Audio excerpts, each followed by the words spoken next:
Greetings, blessings, salutations. Once again, welcome back to Chats with Jack. I am Jack Talcott, here to share a little bit of time, hopefully some inspiration and maybe some motivation, whatever. I've already dropped the link and pinned it to the top of the chat for those who may be present, wishing to join today.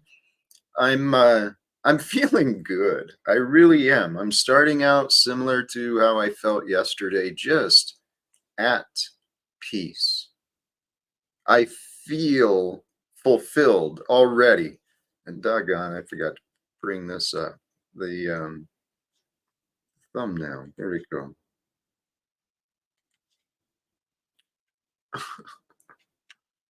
Where are we? Oops.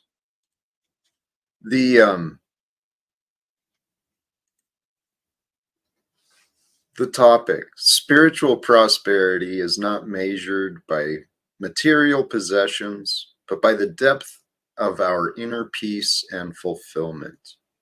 And when I was thinking about that, that's absolutely true. The prosperity, the spiritual prosperity. Have you given any thought to that? What it means to be prosperous? What it means to be spiritual? What about spiritual prosperity? More so this other idea of what can present signs of spiritual prosperity is the depth of our inner peace, the depth, the breadth of our fulfillment. How much inner peace do we have? How much fulfillment are we finding? And if you can find that balance between those, peace and fulfillment, but think about those two things as well, peace and fulfillment. If you're at peace, you can imagine that it's without desire. Or if you have desires, the desires are already met. So a place of peace is a place of contentment, almost without desires. And yet for fulfillment is the filling of those desires, filling of our goals, filling of our needs. As we fulfill our desires, fulfill our needs, we gain these little feelings of accomplishment. And accomplishment is what brings more fulfillment into life. It gives you a purpose, a meaning. But if you can consider the concept of finding a balance between peace and fulfillment, because it's what life really is. It's all these finding ways to bring balance. What is that? A balance of peace and fulfillment can possess our intentions and our purpose. So if you can put within your mind, my intention, my purpose is a balance of peace and fulfillment. Because one of the things I've realized is the simplicity of life.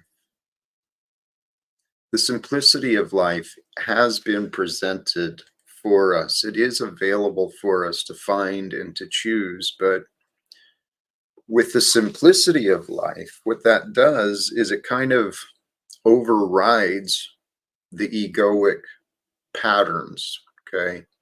And I know there's a lot of different ideas of what an ego means, but if you can accept the definition of ego as ego is,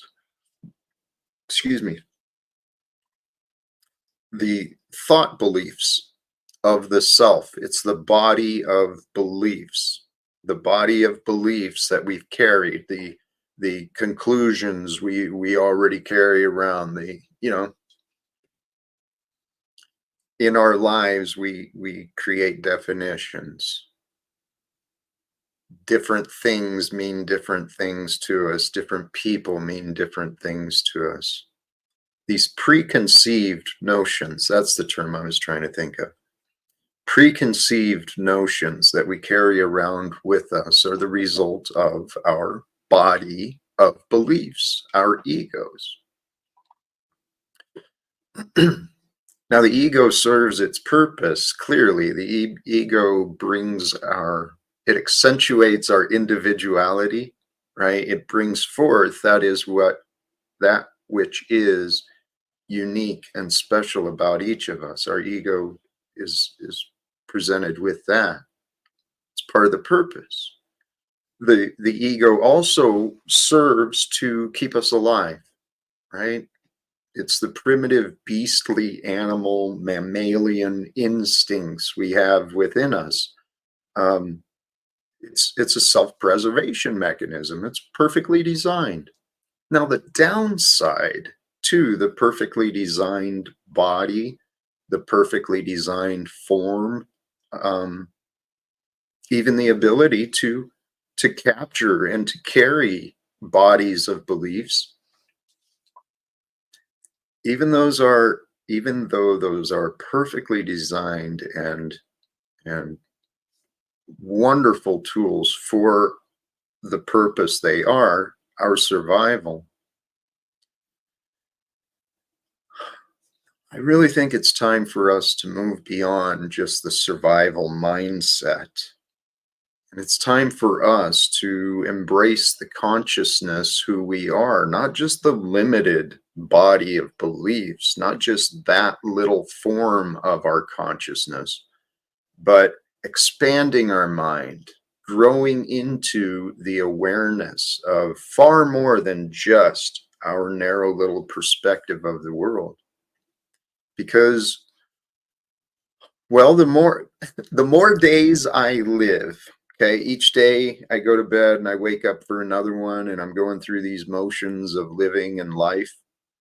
And especially the more I'm talking about these things, the more convinced I am of these truths. The truth being that we are spiritual. We are spiritual beings having a temporary human experience within the limits and designs of time and space. Time and space is that which brings us our duality. I was listening to some other things earlier today, and for those who know, We Are Awake TV, they've got another panel and stream going now, and they were talking about some perspectives on God, spirituality, religions, religiosity. Um, and one of the comments I heard just before I kind of started moving my way was the mention of the fabric of space-time. Space-time are tied together from our unique perspective. We are within the space-time paradigm, okay? And throughout our life, we will only know the where and when of who we are. My I am is what lets me know the world, but it's only from here and now where I am. So in the physical body, in the physical form where we've got the body of beliefs and the ingrained instincts to keep ourselves alive, within the body, within the fabric of time and space, in the here and now, our body is. Now, once we move beyond just the body into the mental realm, that's where those limits start to fade away, right? Because through the power of your mind, my mind, through the power of our imagination, our ability to perceive, understand, reason, intuit, with our ability to use the consciousness, we're no longer limited to just the here and now. You know, we can go and run the halls of time through the past to the future, and we're certainly not just limited to this small here and now. Now, why am I bringing this up? Well, we're all in this together. We are all within the same fabric of time and space. We are what Mother Earth has created. Um, just like Mother Earth creates all the other animals, all the other trees, all the other insects, all of that stuff is nurtured and has come into form, into being here on Earth, and that's with us. We are nature incarnate in the form. We are nature until until we choose to defy that which is natural. And it's within our ability. I mean, as the story goes, Garden of Eden, we're given the free will, the option to learn and to discover the difference between good and evil. We get to know those things like the gods. The gods know the difference between good and evil, right? It's what makes them so all-knowing. We come into this realm of space and time in our little human forms, which create the our human form, and our human ego creates the governor. It's like a restrictor on the light of love, the light of God. And we come into this realm with amnesia somewhat. We've forgotten that we're infinite beings, eternal beings. We come into these form and maybe our mind is wiped clear because it's a fresh start. It's a fresh start at something new. So we go through our lives and we start picking up all these signs and meanings that the world has given to us. And through our life, we can stay who we are. We can stay true to who we are, true to our emotions, true to our words, and, being true and authentic in a world such as what we've been born into. It creates a vulnerability. And the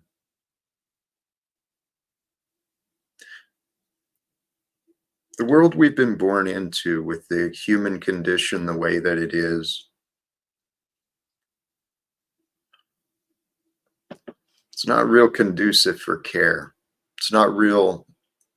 It's not really designed for. I don't want to misspeak and paint the wrong picture, because it's only a partial truth. The world isn't created for the vulnerable. It's created for the strong. Well, how are you going to take the strong? How are you going to know you're strong unless you go through vulnerabilities? You discover your weaknesses. So that's what this whole purpose of life is all about. We're just here to figure it out. It's not that big of a deal, really. You just got to figure out life. You just got to figure out who you are. I mean, it's really not that big a deal. Just ask anybody; they'll tell you who you are. They'll even tell you all about life. Because it seems like, yeah, there's a lot of opinions that get thrown around here, isn't there? The world of opinions is where we're living. Hey, and you know what? We're a few minutes in. Let me say hello to those who have joined. Please, welcome to all of you. I appreciate the fact you're jumping in, stopping by. Material possessions are nice, but without them, life goes on. Try going on without fulfillment. Things get ugly real quick. Very true, Henry. Amen, man. Hello, fam. And do not the spiritual plus physical make for a fuller existence? Sure. There's no separation between those, except those trapped in the physical world, focused on the material possessions, and there's keeping scores and competing with everybody. They ignore the spiritual aspect. Many people even deny the spiritual aspect of life because that's what the world has taught us. It's hey, there you go. This is my view on the world. has been collectively traumatized. And I've, not to get into politics or economics, but that's my explanation. The current money system, the current government system, where the poor give wealth its power, right? There will always be poverty in a society that focuses on profits, because poverty is what gives the wealth power. And, people who are confused and afraid, they are more easily controlled. That's why the governments have so much power. The systems of mankind, seriously, someone's got to see this eventually, and someone's going to eventually have to do something about it, but someone's going to get to do something about it. But I've said it before, the current systems profit from trauma.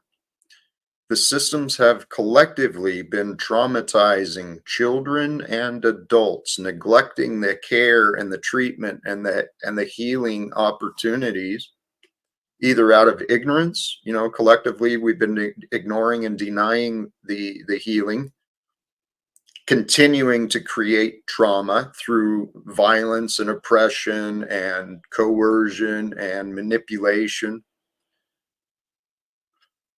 This stuff is either continuing to happen out of ignorance, or it's intentional and willful evil. Either way, it's not acceptable. Not for me, at least.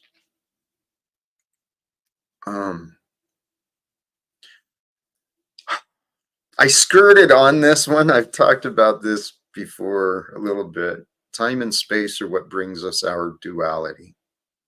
I've touched on that before, and actually, this is a good reminder. The Machine Lies and we will be having another conversation pretty soon. We've talked once in the past about time. We've already talked about having another conversation about space.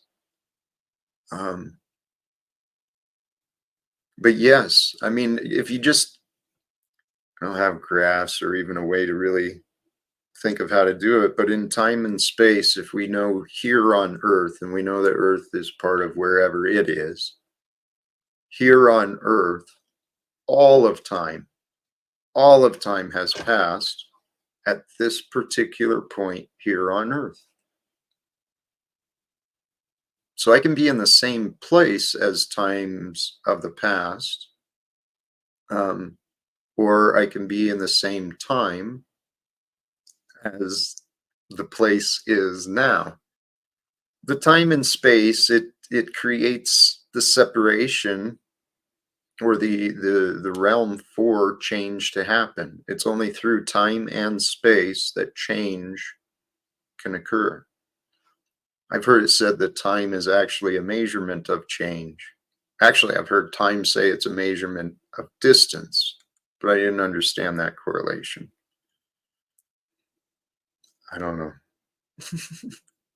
Yeah, for any who wish, please. I'm comfortable doing whatever today. I haven't done a real short stream in a little bit, but if there's not a panel, there are other panels going on today too, and that's possibly why what's going on. Some of the faces I normally see, I saw them on some other panels today. So singularity are the things in motion.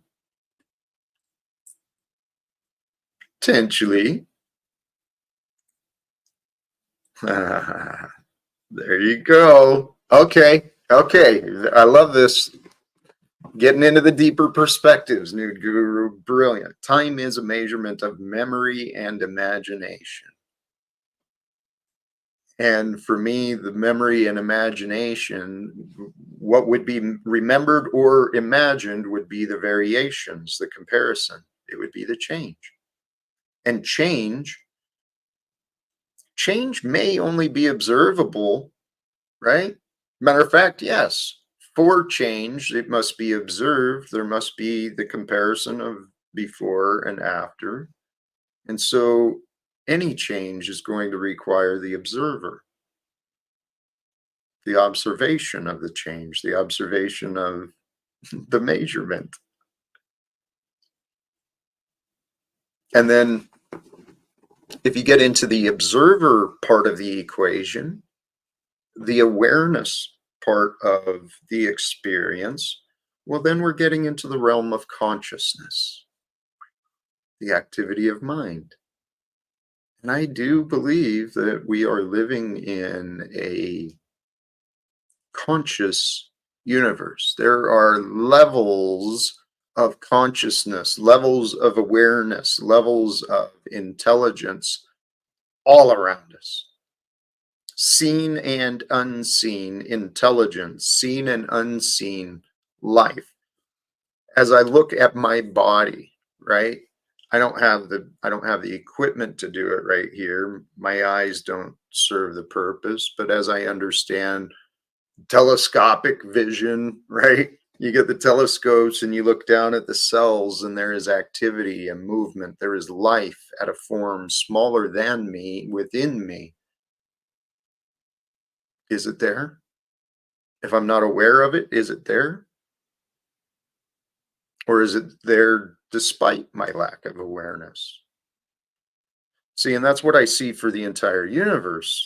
There is an awareness and a life that is around us that we may not comprehend, we may not cognize or realize.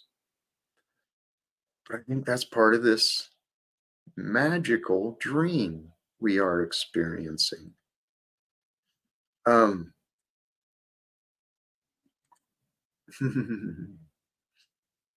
present is the only time where you imagine and remember.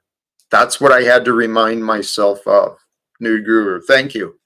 I mean, this is something I literally, when I started increasing my self-awareness, right? When that was my purpose, I wanted to become more aware of me. Why am I doing the things that I'm doing? What is it that I'm doing? What is it I'm doing that is creating these results for me? How do I change this? Well, I need to be aware of me. And when I first started, I didn't have anyone showing me or explaining that this is what I was experiencing either, or saying, hey, this is what you might expect. I didn't know what the hell was going on. I just knew that I was sick of being miserable. And so I used to set reminders on my phone, right, to check in every few hours and check into my mind, because that's what I had to remind myself. I live right now. If my mind is not here and now, then what am I doing? I'm not living now. Where our awareness is, where our consciousness is, that's really where our experience is happening. Take the dream state, for example. When you go to sleep and your body's pretty much dead to the world, I mean, the senses kind of shut down and you're just there being, but in your mind, you're in another realm. You're having an experience because that's where your consciousness is. Your consciousness is that which reveals your experience. And if you can accept the truth of that your consciousness, the activity of your mind is what reveals your experience. I mean, it's true in many different levels, true in many different perspectives. If you can accept that, your entire experience is occurring through your consciousness, and maybe not just the mental activity, but the consciousness of your body, of your senses, your awareness to experience. That's creating your entire life. So if you can wrap your head around that all of life is happening inside your head, what if it's another step? What if our life is simply happening inside the head of a creator?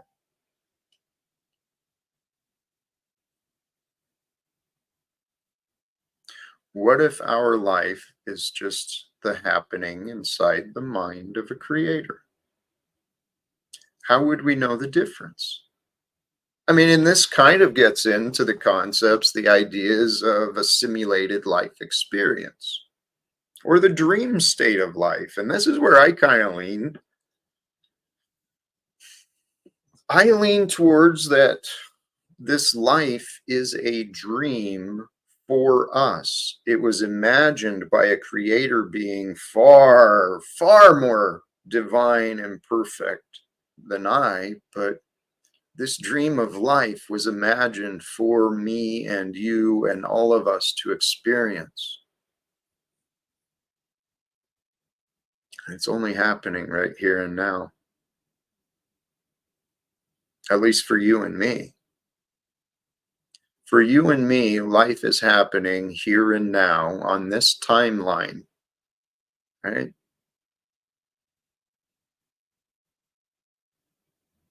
I think we're sharing the same timeline. I'm not entirely sure though, because admittedly, my real life experience in my hometown has been a little bizarre. It felt like, well, I did come to the conclusion, I can explain this, that perhaps I am existing in a different timeline than others in my town. It's possible. I mean, I don't know how I could prove it other than I live today for the future. I'm focused on, okay, the past is done. I'm here and now. What can I do to make tomorrow better? And yet when I talk to a lot of people, it's like they're here and now, but all they can see is the past. And when I'm trying to bring up the future,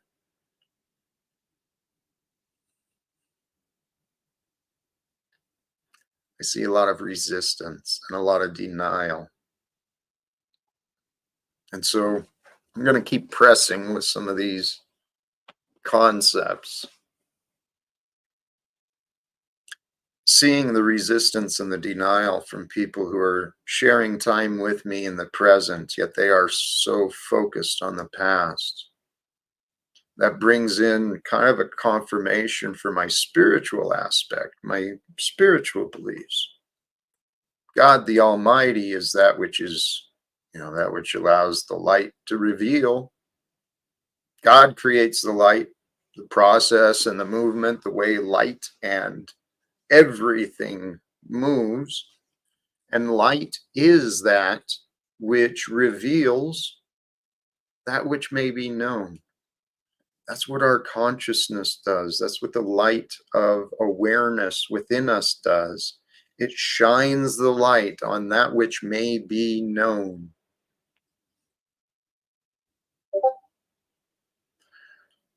In my view of God, right, the creator, and I align very, very well with the Father that was spoken of through the teachings of Jesus.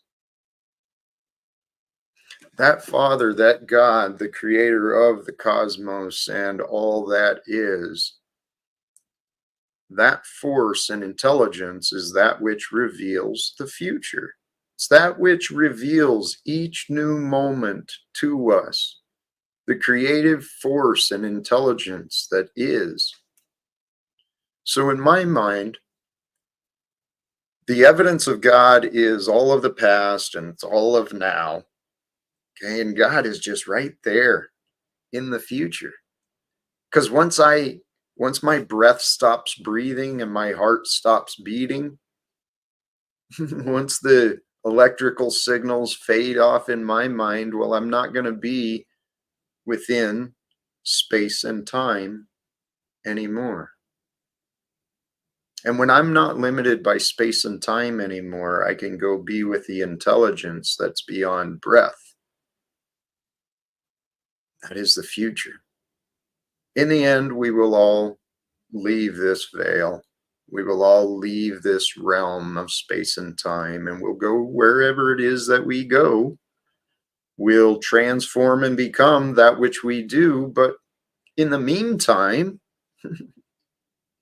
we are here. We are here to live and to love and to learn, brothers and sisters, all of us, all around the world, together today. God has created the day for us.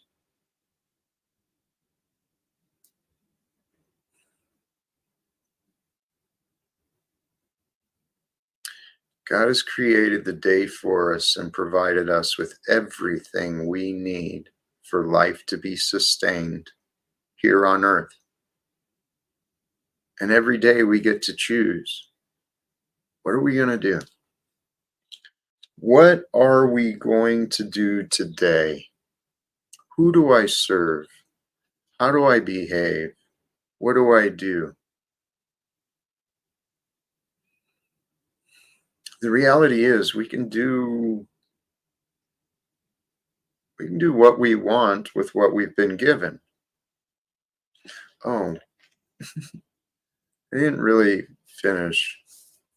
The resistance in the context of what I was saying, when people offer me resistance, when I see signs of resistance and denial, I see symptoms of ego. The human ego, the human conditioning, the body of beliefs that people have become. The ego is afraid of the truth, because the truth will shatter our egos. It will destroy us. And that's not always a bad thing, though. I'm grateful that my life changed. I'm grateful that I'm grateful I lost the sense of security and the sense of comfort I used to have. I don't know that I'd wish my experience on others. I don't think so. But I do hope to share the lessons I've been allowed to learn. I hope to share those lessons with others so that others can receive the benefit. Here's the thing too. This is what my life showed me. You can lose it all without losing anything. You can humble yourself and become stronger.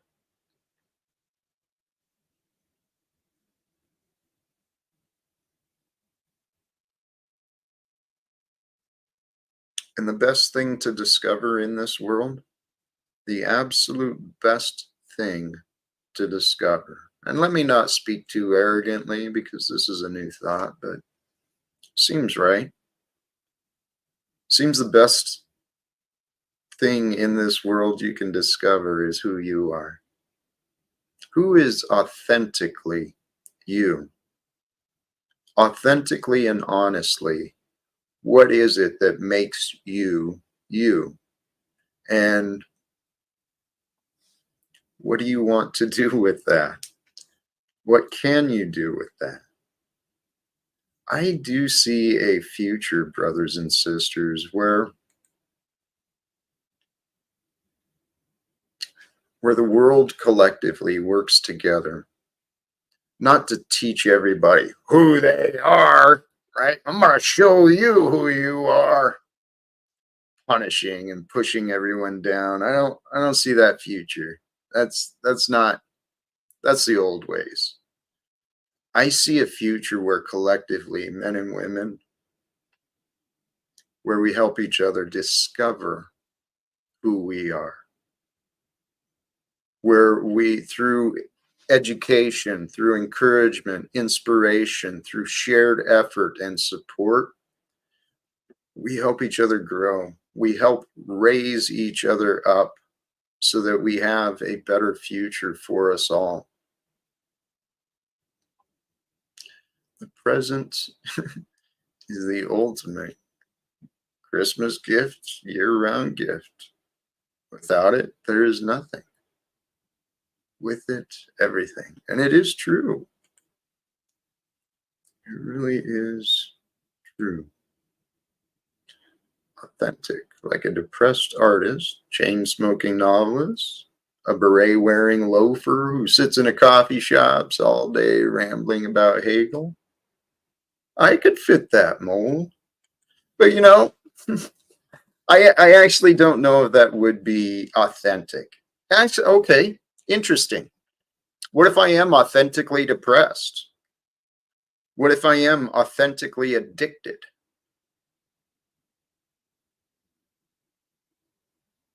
What if I am authentically lazy?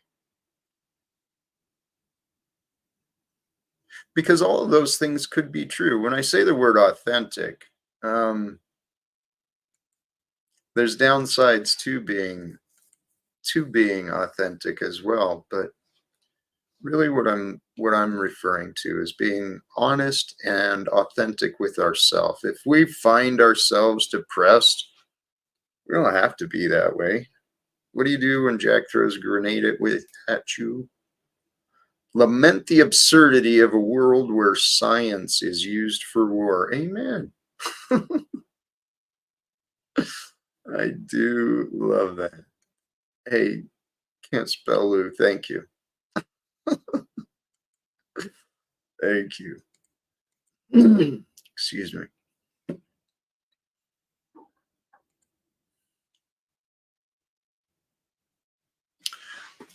My mind is kind of traveling. The idea of authenticity. Oops. Authenticity, honesty, and and connection.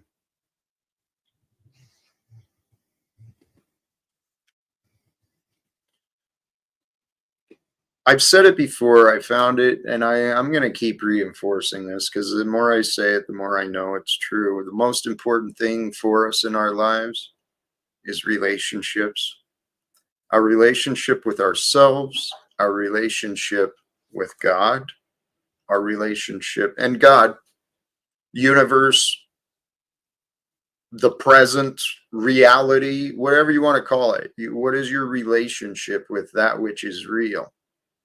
What is your relationship with yourself and your relationship with others? And, you know, not to bring in the religious aspect, but the rules that were given, like the Ten Commandments and, the two highest commandments that Jesus spoke of, love God, love each other. Those rules are for us, not for us to obey or else. It's like, hey, dummy, follow the rules of love. You're going to live a better life. Hey, dummy, follow the rules of love. You can live freely, authentically as yourself. I believe that's what it's supposed to be. I'm pretty sure. Two blondes trapped in a well. First blonde says, it's dark in here. Oh, yeah, yeah. I don't know. I can't see what you see.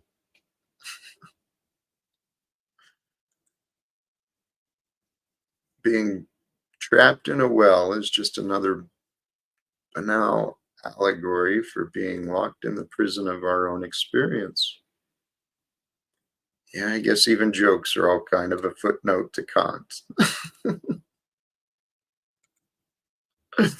Jack the blind blonde, you're on a roll today, man. Um, very nice. Hey, respect and appreciate it.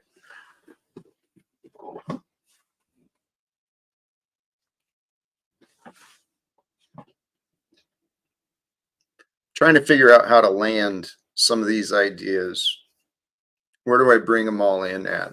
Because they do all tie together. The idea of the fabric of space and time being part of the duality that is, and if you can consider all of space and time the ether from which we come forth, the energetic ether, it's fields of energy that we're within.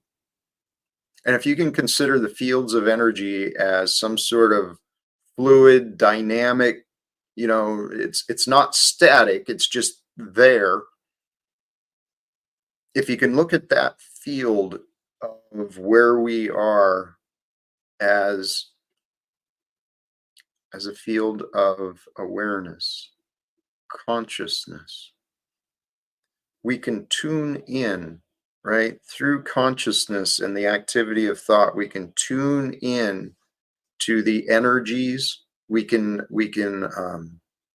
I don't know, through intuition, through connection, through perception, we can connect ourselves with other people, with other things, even animals and plants. We can find a connection with us, not only through the mental connection, the activity of mind with our judgment and our analysis and our namings. We can also create that emotional and spiritual connection as well. Hey, for the mods in the chat, please,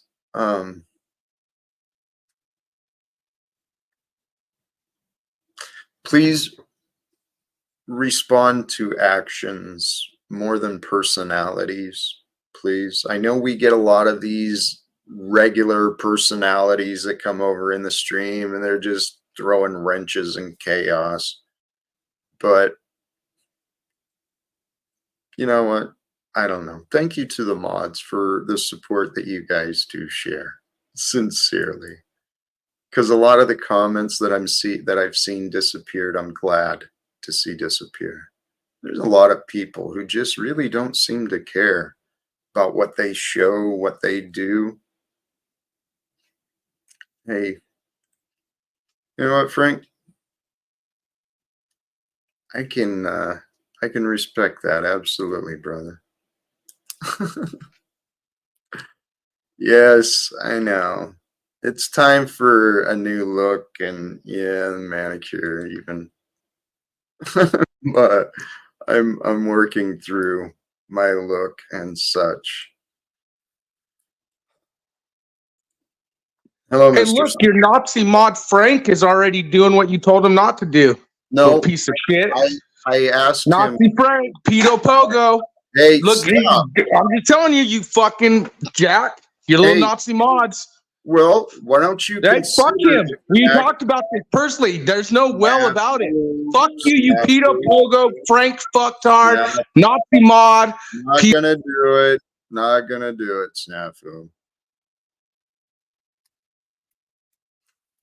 We could have conversations, Snafu, but you're demonstrating the exact reason you were removed from my chat. Pretty simple, buddy. Hey, this is a much, much more welcome. Hello, my dear sister. Hi, Jack. Good to see you. I came up here. I was going to run off snaps, but you beat me to it. He probably figured you were coming. About?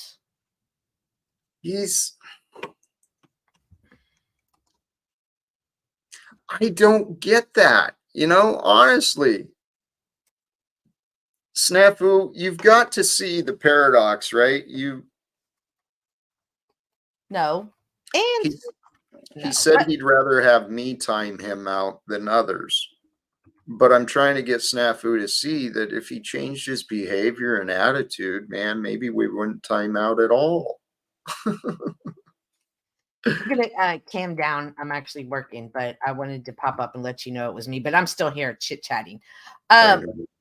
Let's talk about good things. I mean, we could of course, just rave on and on and on and on about snaps.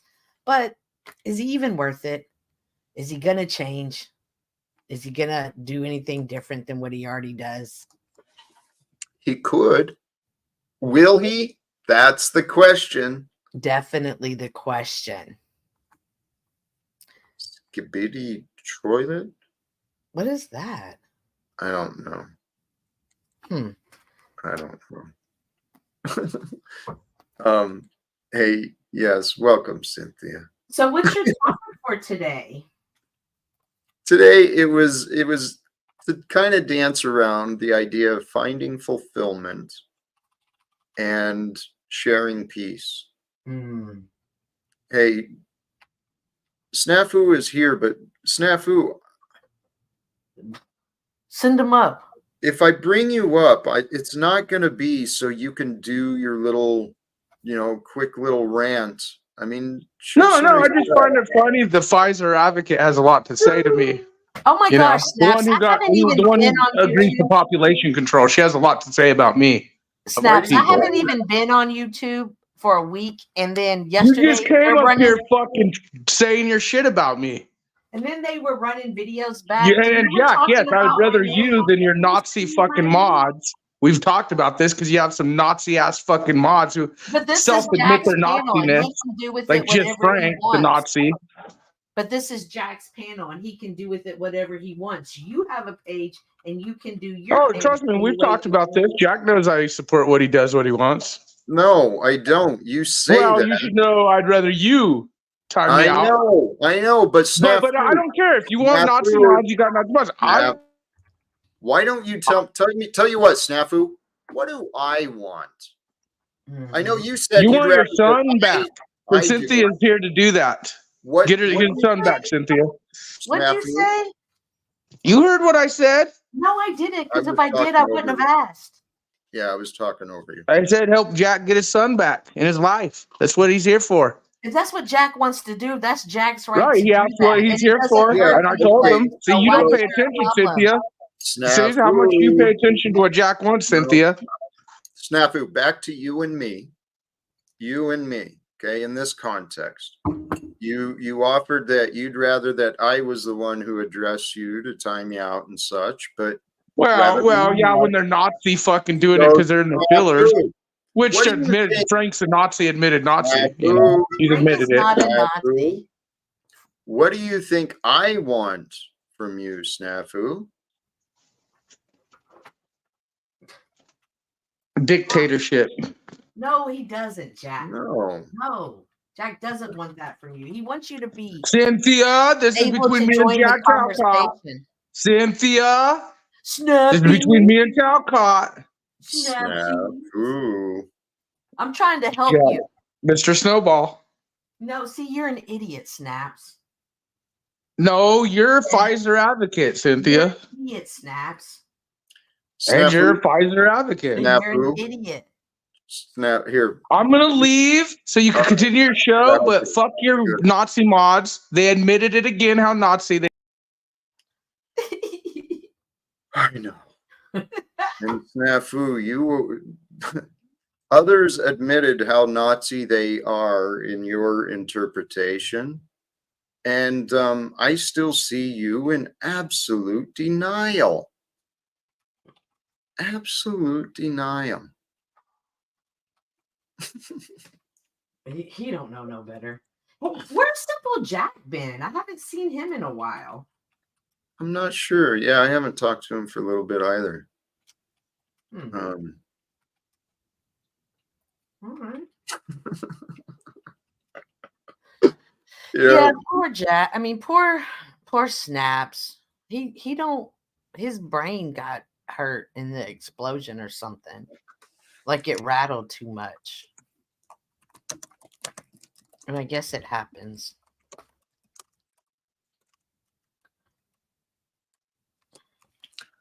there's a lot of interesting characters here.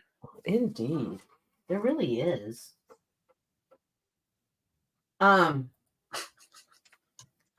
What is he back there saying something? No.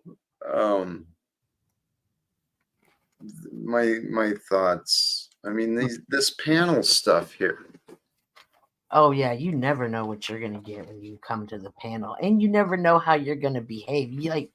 You can do it in, you can put in all the work, and something will just go horribly wrong.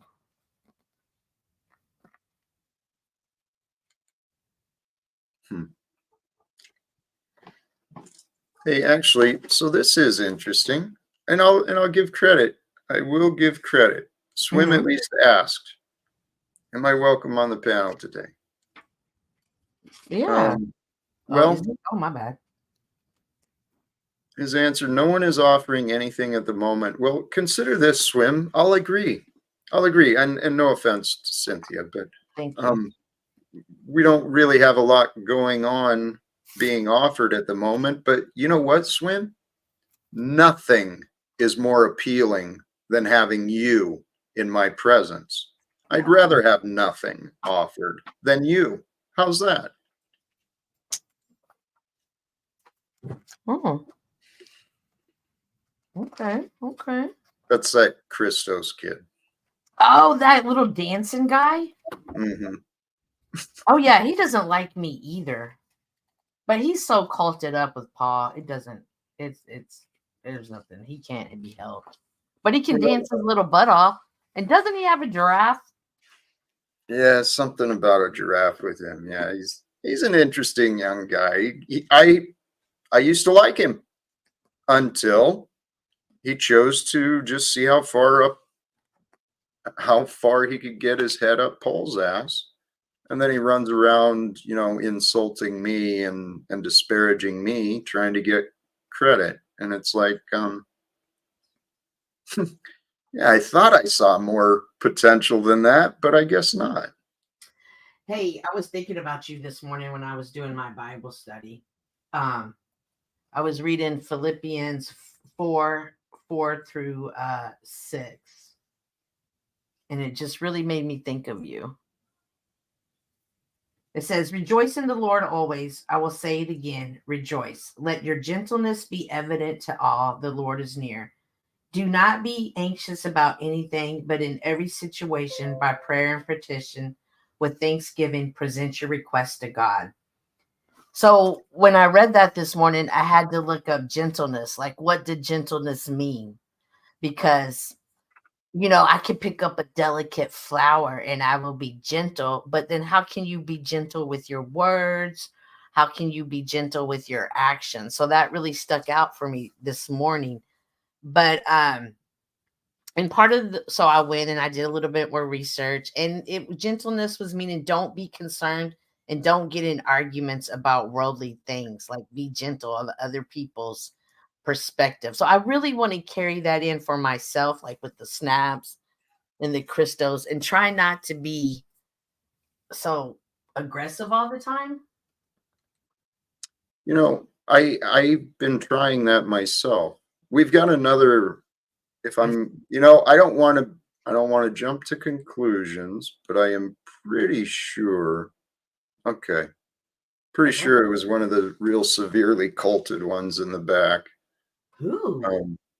Well, I heard once nothing was getting offered, right? And I was like, well, I got to jump up there before you let Christos. So I didn't hear what you said to Christos, so I missed that part. But I wanted to offer you something. Today I was over at Cynthia's, and there was a couple people in the chat saying, oh, I bought a shirt from Flow State. I bought a beanie and a cup and stuff. So I wanted to offer you my services since I'm doing t-shirts and stuff. I don't want anything for it, but would you like a Jack Talcott t-shirt or something that you could possibly sell? No, like a Live Without Fear shirt. I'm not saying, it doesn't have to be your face. Yeah, I appreciate that. I have looked at that. I haven't pursued merchandising though, because, well, I've had my reasons. At some you point, have the trademark though. Yeah, I do have the trademark. What I wanted to do though was, well, I care about workers. I care about the environment. If I'm going to produce a product, I want to make sure that it's produced well. And ethically. I hear what you're saying. I'll look into it and I'll get back to you when I can source something ethically, and then that way you can raise some funds that way. All right. I also, if I may, hey Moose, how are you? I also like the idea of a little notebook that says "Live Without Fear." When I invested in the trademark, I had all sorts of ideas on how to capitalize and merchandise, make a little profit, but I'm not so focused on the profit. Hey, we've got another one in the back, and I'm not sure where this one's going to land. So, I land wherever you want me to land. Kind of like Adam Land, I don't know that one. Welcome, Aaron's handler. Which Just Aaron is don't which Aaron are you a handler of? All Aarons, or is there a particular Aaron? like mostly the past. Mostly the past. I feel like the past. Remembering is a form of learning if you think about it. But I didn't see what the topic was, so I don't want to get off base. You're all right. We swung off topic, and today, actually, at this point, I'm open and just enjoying some free flowing conversations. The main topic, though, what I was hoping is ideas on fulfillment and sharing peace. They're concepts I didn't spend much time thinking about in my past, but something I've learned, our vocabulary, sincerely, our vocabulary does create who we are. And as we learn different things, we'll pick up new words, different usages of words, and we adjust our vocabulary. My vocabulary started changing when I started looking into psychology and self-development. And then I noticed more changes when I started opening the Bible and getting into some of the spiritual discussions. Some of the best vocabulary is nonverbal. That's true. I said something along those lines yesterday. More men should stay silent. It's when we speak that we reveal our foolishness. Indeed. Yeah, that's true. Another way to say that I like in a similar way is I gotta think about it, come back to me. Okay. That's in a Bible. This in the Bible, the more you talk, the more you show your foolishness. It is better to be thought a fool than to open one's mouth and remove all doubt. Oh, I've done that so much that nobody doubts it anymore, There's no doubt anymore. I've opened my mouth too many times. But you know what? That's how we learn too. Honestly. I think people's behavior shows a lot more than their words even, because I could, let's like those people that became like, say, people that hurt people, right? Like on like a bad, like some really crazy shit. I mean, actions speak louder than words. We all know that. So, but that same person could mimic or, assimilate to things that all they can do is assimilate to truth to their degree that they're able to assimilate to. And then you just have to recognize, well, what degree are they assimilating to? And then it's like, there's many, many degrees. One scale, but many degrees. Well, you just said that each person can receive, and what'd you say, assimilate? They do. Am I using this right? Assimilate, they receive, they kind of become, they put together the truth of where they're at. Yeah, to come into harmony with. There you go. Jack, I'm going to go walk the dogs. So I'm going to be silent, but I'll be right back. But I'm still going to stay here, okay? Blessings. Thank you. Let's talk shit about her. No. We're actually I'm hoping we welcome Cynthia back warmly today. She took a little break, and life brings us these little things, and we kind of shakes us up a little bit. Hey Jack, I got family in Tacoma. Yeah? Yep. I do. I do. That's how I knew you were a country bumpkin the other day. Yep. Well, I'm on the other side of the state now. I used to live in Tacoma, but Yeah, it's How was it? What was it like growing up in the family band? family band. No, I'm just messing with you, man. All right. I just wanted to hop up here and offer you that service. If you do want it, once I find some ethically sourced stuff, I'll let you know, and you just Please let me do. know. Most thank you, and sincerely, let me not present like I'm just dismissing that. I love the idea. Thank you, and please keep me in mind if you find something that sounds interesting. Let's talk, please. You got it, brother. You have somebody up here who's a good panelist now, so I'm gonna let him speak. Blessings, Moose. Thank you, man. Yeah, man. Go ahead. Hey, where you were talking about though, with each person receives the truth of where they are at, and each of us, we are all on our own development, our own little path, and under the main structures of today, people are so quick to jump to conclusions, to condemnation. We're so prepared to convict each other and persecute. Mm-hmm. Yeah, I agree. I think that it has to do with people being annoyed with insufficient truth being presented.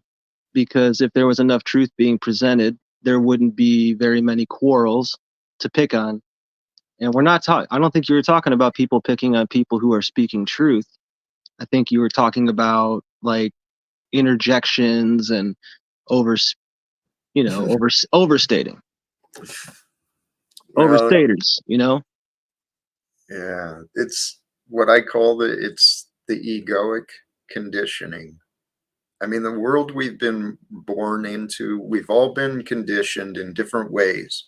Conditioned meaning just we've become accustomed to, and we've been receiving all these different instructions and feedback from the world. The world is absolutely confused, though. And every one of us, we will each grow into the truth of our level, right? We're all going to comprehend different. We have our own methods and levels of comprehension, of inner standing, comprehending. But if we can work together with more compassion, more kindness with each other, we can help each other learn, help each other correct, and grow into better human beings. What is this? Agent of Chaos, what is this? Well, this is another person I'm hoping can present as a better human being today. Okay. Oh, well, okay, well, is this the Broken Hoe time are you going to give him? How long is his rope? Locally? Come on, rope and dope, man. Let's go. Say what you got to say. Is this the Broken Hoe convention I heard about was in town, Jack? Because this Aaron guy seems pretty interesting. Hilarious, bro. I'm not really be giving you this content. I don't know why you're letting me up again, but I do find it funny that you really think I am Swim. That live chatter? That's hilarious. Maybe that is me. I'm not sure. So well, I'll keep entertaining it. We'll just keep it going. Yeah, keep it going, man. Keep spreading that truth. Yeah, I'll keep talking the same time as you because they're going to let me stay the truth, up here. baby. That's hilarious. Yeah. Good to see the handler up here of all the different Arons. Weird iterations. Aaron Gouches, Screamer. Do you have any logical explanation for your behavior? Right. We don't take you seriously, bro. Why do you think I come back like this? You're a fucking joke. Okay. Your whole channel and endeavor is a joke. Hey, Christos, tell you what. Since you claim not to be Swim, even though you both had the character of baby Jesus. Who even cares who he fucking claims to be? He's acting like an asshole, period. Well, I'm curious. We are, regardless of the past or the future, we are here and now. And so unless Christos is delusional and he is not here. We're not all here and now, Jack. We're not. Well, we can be. And that's the practice that I'm trying to encourage others to consider, is that now, right now. Now is where life is happening. So Christos, you can continue your pattern of offering me new disrespect in these new moments. That's an option for you, and I will respond accordingly to your character that you show me. Or you can change your attitude anytime you want, dude. And I don't know why he has a problem with Arons. He named off like 6 Arons no one's ever heard of before. That's kind of weird. Yep, I'm named off 2. Apparently you haven't been around these communities listening. Hey, yeah, I'm just showing you the reflection of the chaos that you attract. Hey, what about what I said, Christos? Look how long his name is. It's just so like lame how long you had to type that shit in. Right, you know, it only takes me 5 seconds to type a little bit. Come on, keep trying, bro. No, go ahead. Put it on. I don't think it's helping Jack show. I'm already throwing a wrench in things, and then you just want to up the ante as well. Put you full screen and let's see you type. Since you just said you're really good at typing, I'd like to see it. It's part of the right here, right now. Really growing good at typing, bro. Are you fucking kidding me? What is this? Yeah, exactly. What are you doing? What are you doing? I appreciate you having me, letting me explain my point about swim. Hey, Christos. So now you're not interrupted. Why don't you speak to me like a man? You capable of that? You deflected from what I was saying. I don't know, Jack. Acknowledge my words. So I offered to you the observation, Christos. You have the ability to change. Are you finding joy in your unpleasantness? You think you're bringing? What is it? Explain yourself. I find no pleasure in this, Jack. I don't understand you. What? I find no pleasure in this, Jack. Then why are you here? I was sent here by my father. Ah, so this is my dog. So you are. You're a lackey, a bootlicker. You're a bootlicker. Some might even say I have wings and fly. Yeah, you can fly your ass out of here like a little bitch. Bro, I saw that from 5 minutes away, dog. That dude's stuck in 2011. He's probably boosted on all that. He's boosted up. He's got his rocket boosters. He's just juiced up. He's feeling it. The Wi-Fi kicked up. I think he's sitting too close to his router personally. I find it. What I enjoyed seeing was his admission. It's like he's proud. I was told to come over here by Daddy.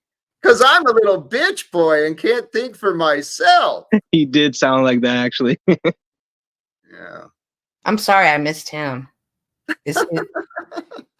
You know what? You were gone the exact same amount of time he was here. I'm getting a little suspicious now, Cynthia. Mm-hmm. He's jealous. I could put 1 and 1 together. Don't try me. We're the same person. I'm really Christos. Yeah. Y'all want me to get up and dance to see? No, you don't. Trust me.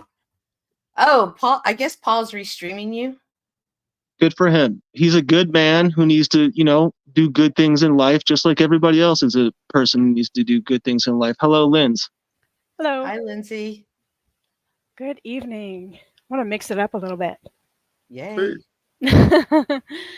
I want to ask a sincere question to Jack. How do you view these people we call trolls or whatever in chat? Do you view them like their challenge and their fun? Do you view them as pesty? Why do you always have them entertained and coming up? And what's the reason?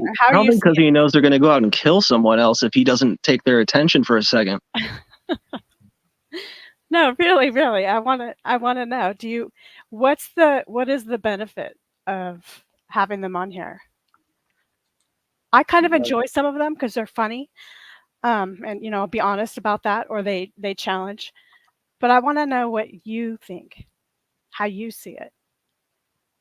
I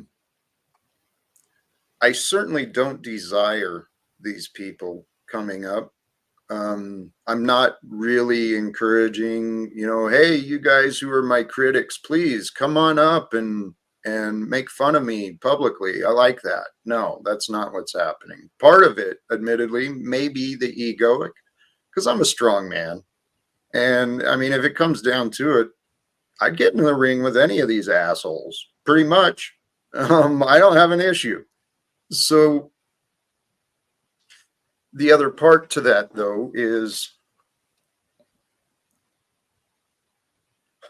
I know that my opinions on people really don't matter, just like their opinions of me don't really matter. What matters is what is true. And I know what is true about me. I know what I'm speaking about. The power of prayer, the power of meditation, the power of inner peace, the power of honesty. I know the power of those things. And I see a lot of very confused people. What do you think about the power of lies in contrast? They are, well, there is a power to lies, but it's in the destructive aspect that I pay the most attention to. Lies destroy an individual's character. Lindsay, I think that trolls do have a place here on the metaverse. You just have to limit them. They, like you said earlier, that they're funny. They are super funny. Some of them really push the show. Yeah. And they're a necessity. They truly are. So they have a place and a purpose. It's just that when they overdo it or they go too far with it, it just becomes something different, and you have to just backstage them. But you know that they will. Yeah, but that's the fun of it. See, it's fun. We're admitting it. Yeah, we're all admitting fun it. Of it.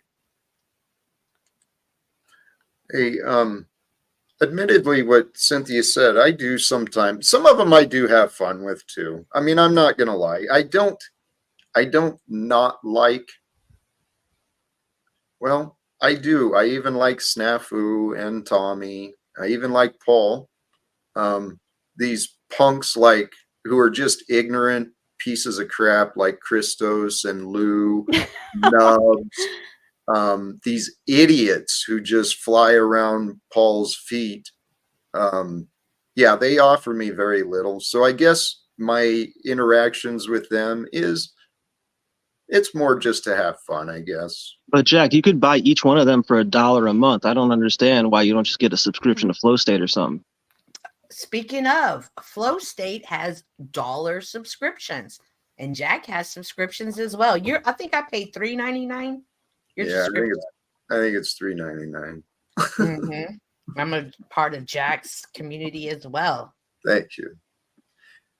If we can, we got another guest here. What might that be? We always can. It's just up. It's kind of like, can they? Well, what do you mean? I'm curious. Dr. Ake was on our panel a few days ago. He had an interesting situation he was dealing with. And I don't want to put you on the spot, but you're back means you're not in jail. Oh, that guy! I saw that. I'm gonna cam down, but I'm excited to hear this story. Me too. I'm not sure if Tony, are you there? Good morning, Ian. Jack, sorry, Jack. I've been listening to Ian a little bit this morning, and I've been listening to you a little bit. Oh no. Well, welcome. How are you today, my friend? Today, I'm feeling brilliant, on top of the earth. Yeah. I can tell you one thing for sure. The truth definitely does set you free. Yes. It sounds like you have. Is there an update and a good testimony by the sounds of it? Yeah. I went to the police station yesterday. I had an appointment at 9:00, and the two police officers there sat down and listened to me. They didn't agree with everything I said, but the fact that I got everything off my shoulders and told the absolute truth, they do have an agenda, they do have a policy, and whilst they're paid, they will obey their masters. But they were understanding, and they did understand my position, and I'm very glad that I've done it. And I'm looking forward to my day in court, if it ever comes, and I will be putting some things on the record. Good for you. Do you know I'm glad to hear that had to have, did you find peace when that was done? Feel a little relief in your body? Oh, more than just a little. It is amazing when you confront the parasites or the minions of the parasites. When you confront them head on, they can't deny you. They can still carry on the way they're going to be. But no, I felt much more than I've ever felt, to be honest and straightforward and tell the truth whether they like it or not. And I mean, I did say to them that I don't judge them because their truth is not mine. It's because I have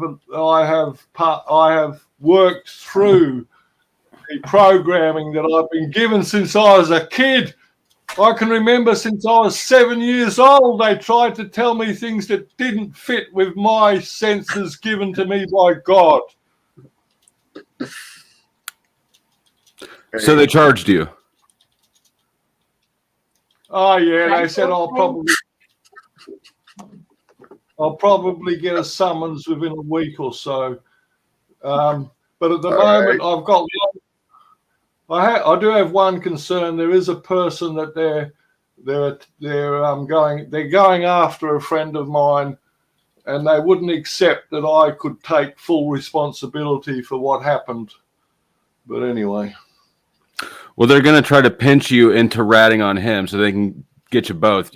They're going to give you the option of a plea deal with a lesser charge. Yeah.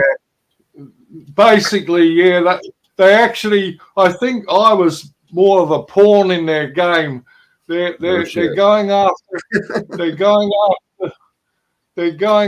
this friend of mine who was involved with a very famous case 20 odd years ago. It was all across the news in Western Australia.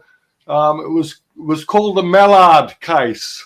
The Mallard case, and he was one of the prime witnesses. And a lot of it was to do with police corruption, and I think they've been targeting him ever since. Well, I thought I was coming up here to for you to rub it in my face, but it's not, is it? You asked a couple of questions. I actually liked it better when I thought that you were going to rub it in my face. Yeah. Well, it does sound like it's not done yet. I mean, I'm glad to hear you felt better, and you. I'm not glad to hear you enabling that shit either. Again, Jack. Oh, nope. Not gonna give you that one. Hey, I still hold from what he described based on the classification. You can explain it, but it won't explain it away. Well, I believe he's taking calculated risks that are not unreasonable, and trying to stand on what's true, I think, is the right thing to do. Do you believe the words you just said? I do. Let me blow up the screen bigger so I can look closer at your micro expressions. Tell me that again now. I think he's. You know what? If I was in his shoes, I'd probably do the same thing. So. But I don't know. I don't know if I would or not. Admittedly, though, I was hoping for a little bit more. They did charge, and that's. What did they charge you with? Yeah. Cultivating for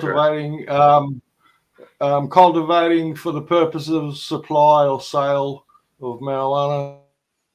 Yeah. Do you know what sort of sentence that carries? This will be my first offence. They probably won't. No, I doubt that it'd be more than a fine. But listen, have you looked up the steps? No, I don't play with paper. Man. Go ahead. Listen, I'm 75 now. I made a commitment to God quite a few years ago, and really, I don't think it's detrimental. I don't mind if they shoot me tomorrow. I'll be back in another form. A frog. As a frog, maybe. A frog. Maybe. Whatever I deserve. Well,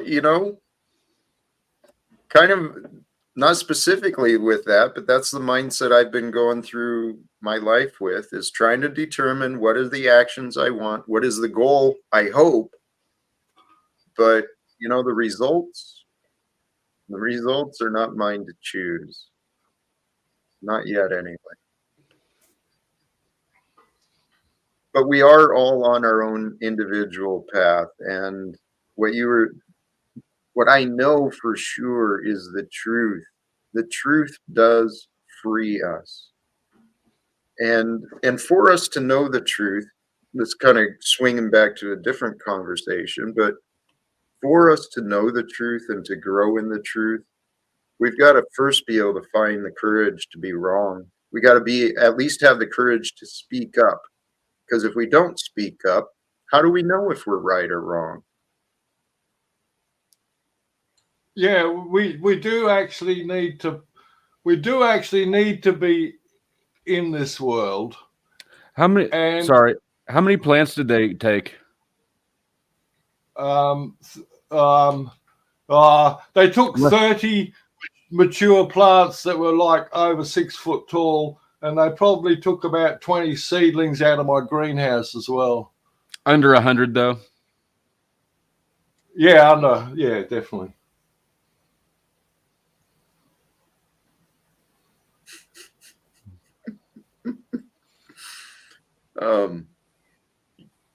Here, on a different note. I glanced over and see that Paul is apparently he's promoting the stream. Oh, he's trying to steal viewers, but he can promote my stream. I've just decided I'm going to stream later tonight, so everybody in Enslavia, come on over. Leave your daddy names at home, or else I will be banning daddy names on site. Yay! Oh, he's over there, Flo, trying to send people to come ask you a question. That's why I said a real man would come ask you himself. I don't understand how he's such a baby. Instead of coming over and asking you the question himself like a man, he thinks that you can send people. I can answer the question preemptively. I won't answer the question unless Paul asks me himself. Beautiful. That's what it is.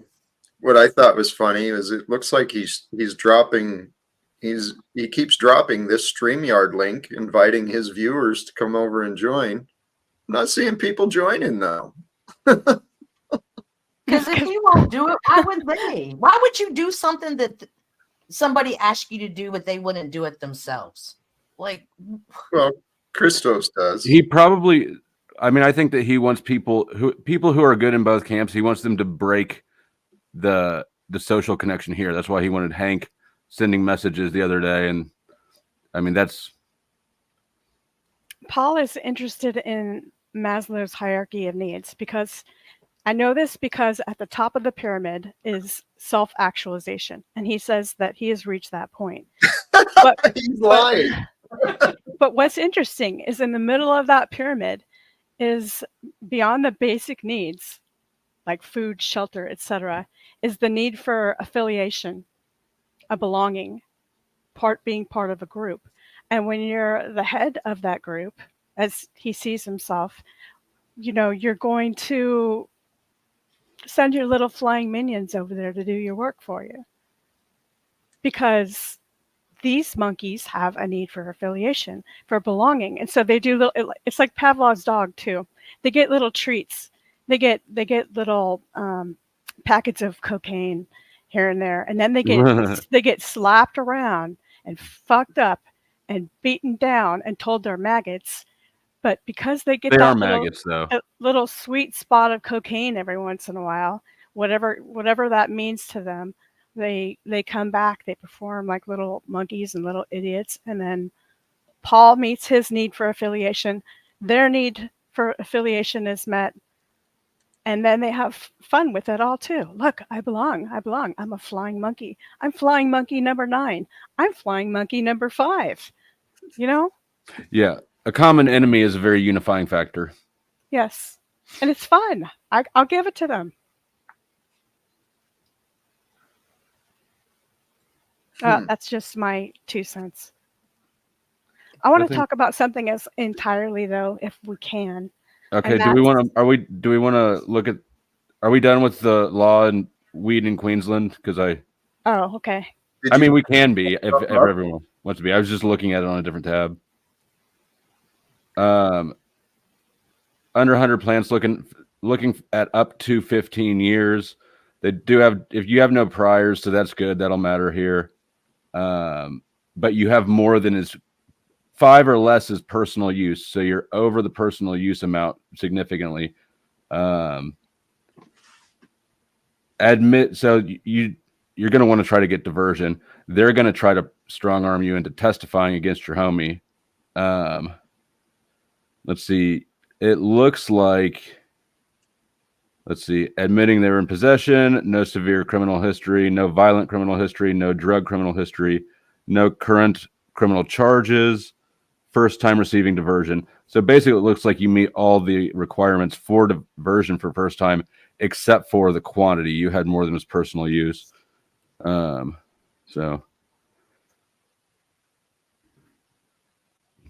that's all I got. Just you gotta be ready. You gotta make a plan before you're in the hot seat of what you're gonna do, because that they're gonna try to threaten you with throwing the book at you so that you snitch on your friend. Then they're gonna offer you diversion or probation in exchange for your testimony, probably, I would assume. So you need to figure out how you're gonna handle it before you're actually handling it. That would be my only thought. We can move on. Yeah. I agree with you. I've already admitted to them that it's not only for my personal use. I've explained to them that I have friends that are in need and that they can't afford to go through the legal system whereby they have to pay the government over the price, and they can get a prescription from a doctor.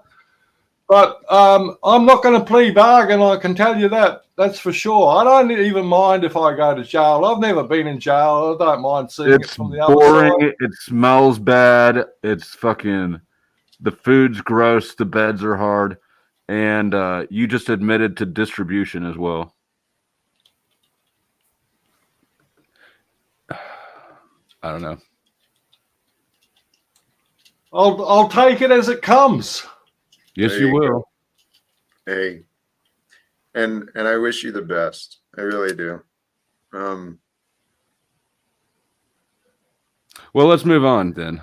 I don't want to be the only one here working on a defense. Yeah, Lindsay, you said you had another idea of something. You still have that idea? It was a topic that I wanted the whole panel's, I don't know, opinion, clarity, 2 cents on. I was wondering about boundaries. And I noticed that it's hard to put into words because I didn't even think before I stepped up here. When I asked you about the utility of, the trolls, and I got some good answers from people in chat and on here, that they're kind of a necessary evil kind of thing, although evil's pushing it a little bit. Then it got me thinking about boundaries and setting boundaries in general, and how you know your boundaries because you're fully aware of yourself and who you are. That's what you said, Jack. So that doesn't sound familiar? That's right. You pretty much said you weren't talking about boundaries specifically, but you were talking about why you allow the trolls up, etc. I want to talk about how boundaries are related to self-concept. Well, I don't want to talk about it. I want to ask about it. Like, what makes it okay for you to be treated a certain way versus for Cynthia to be treated a certain way versus Flo? How is knowing yourself extremely well a benefit to knowing where you're see, I should have formulated this. I should have formulated it. I'm glad you didn't, because I wasn't listening, and now I am. So I don't understand. Are boundaries highly related to self-concept? I guess that would be as succinct as I can put it. Do you have less boundaries or more boundaries? Can people trample over your boundaries when you truly know yourself and you know the truth and you know who you are versus somebody who's unsure or insecure, etc.? I mean, I would think that no. I mean, I don't think that if you know yourself better, that means you will have more rigid or enforced boundaries. I do think it means that you'll know where your boundaries are, and so that when they are breached, then they will be enforced. But some people, I mean, I think Jack is legitimately a more tolerant person than I am, Yes. right? So Yes. if we both know ourselves equally, he's still going to be more tolerant than I am. And that has nothing to do with personality type. That has solely to do with his comfort and knowing and peace within himself. I don't what. Hit Personality me with that again. type. Yeah. Personality type has less to do with this than being at peace with yourself and knowing who you are and deciding that you know the truth and that Right. Yeah. No, I was bringing in personality type as an additional component of the equation. Yeah. Okay. And I kind of agree with Flo. I don't know that the self-awareness would make as much distinction as the personality type, but then it doesn't contradict it either. Because Flo's right. I am probably more tolerant than him and maybe others, but it doesn't mean I don't have boundaries. I think the Tuck is difference. the boundary. Yeah, well, you know what? That's true. I do have some boundaries that are, hey, okay, thinking Don't about. tell them. Don't give it away, or the monkeys will attack them. No, here when we don't have clarity, okay, when we lack clarity, and that was your question.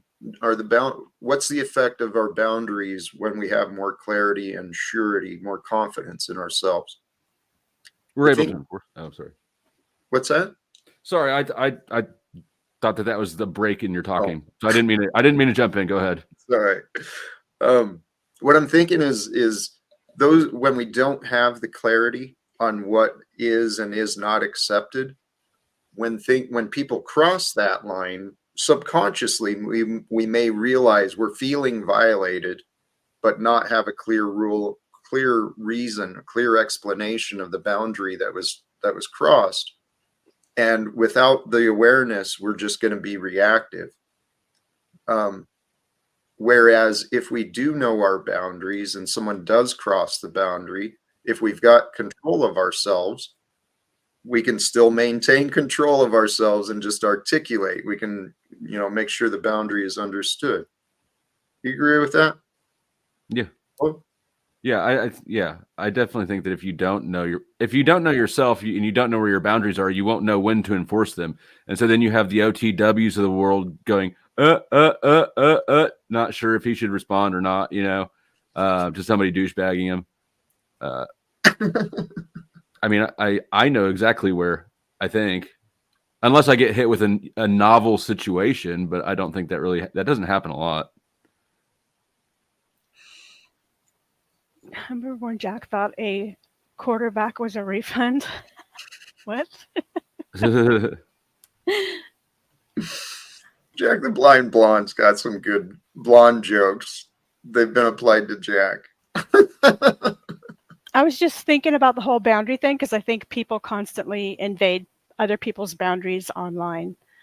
And how would you know for sure? How would you know for sure that your boundary is there when you only get an emotional reaction and everyone's saying go by logic and rationale? Don't go by feelings. I didn't understand the question. I don't, yeah. But I recognize that the request you just mentioned, that is a gaslight, because people respond with their, even the most logical person responds primarily out of their feelings, not out of logic. I sort of agree on that. I think it's more like 60-40 and the percentage is always different, but I'm the one that always talks about how logic and emotion are neurologically related in that both sides of your brain or both parts of your brain are active. Your emotional part, your part that regulates emotions, and the part that regulates rational thought with every decision you make. I really truly believe that.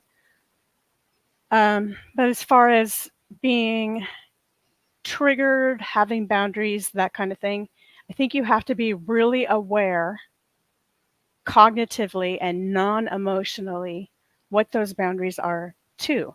But the ironic thing is that your feelings are what you act on. Your feelings are exactly what, I don't know, it's paradoxical. Yes, it is the paradox. We've got to resolve it, finding the balance between the emotions and the logic and reasoning. And if I heard what you said, you're right. The world does tell us you need to be logical. You need to rely on reasoning. Right. But the reality is, it is our emotions that drive us.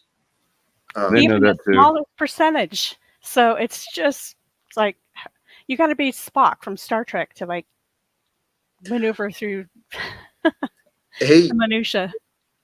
Yes, but here's my path. I saw the Spock from Star Trek. He was my hero as a kid. That cold logic, right? That I loved that.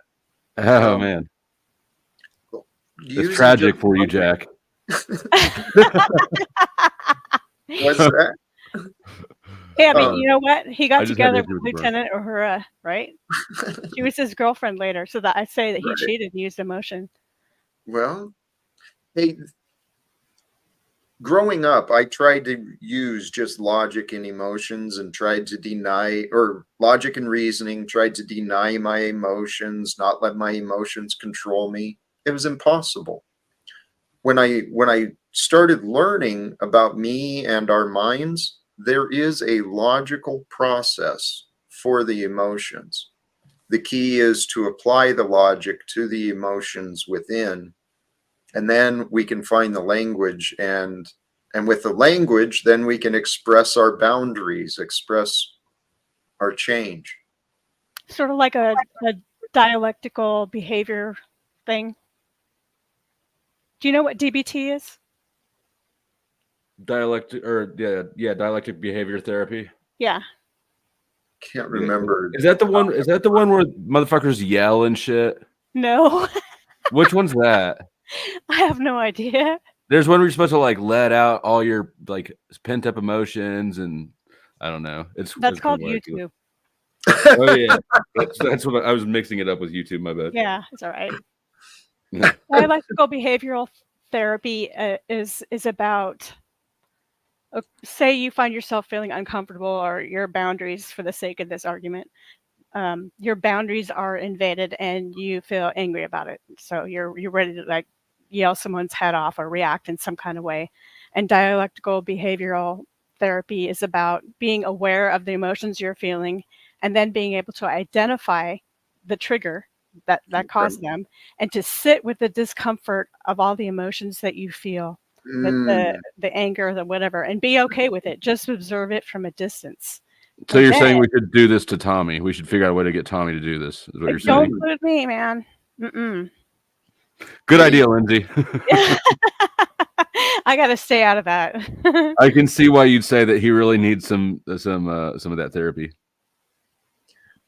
What you're describing, it sounds like that's what I've been exactly doing what or you explaining. espouse. Yeah. Which is why I'm surprised you don't know what it.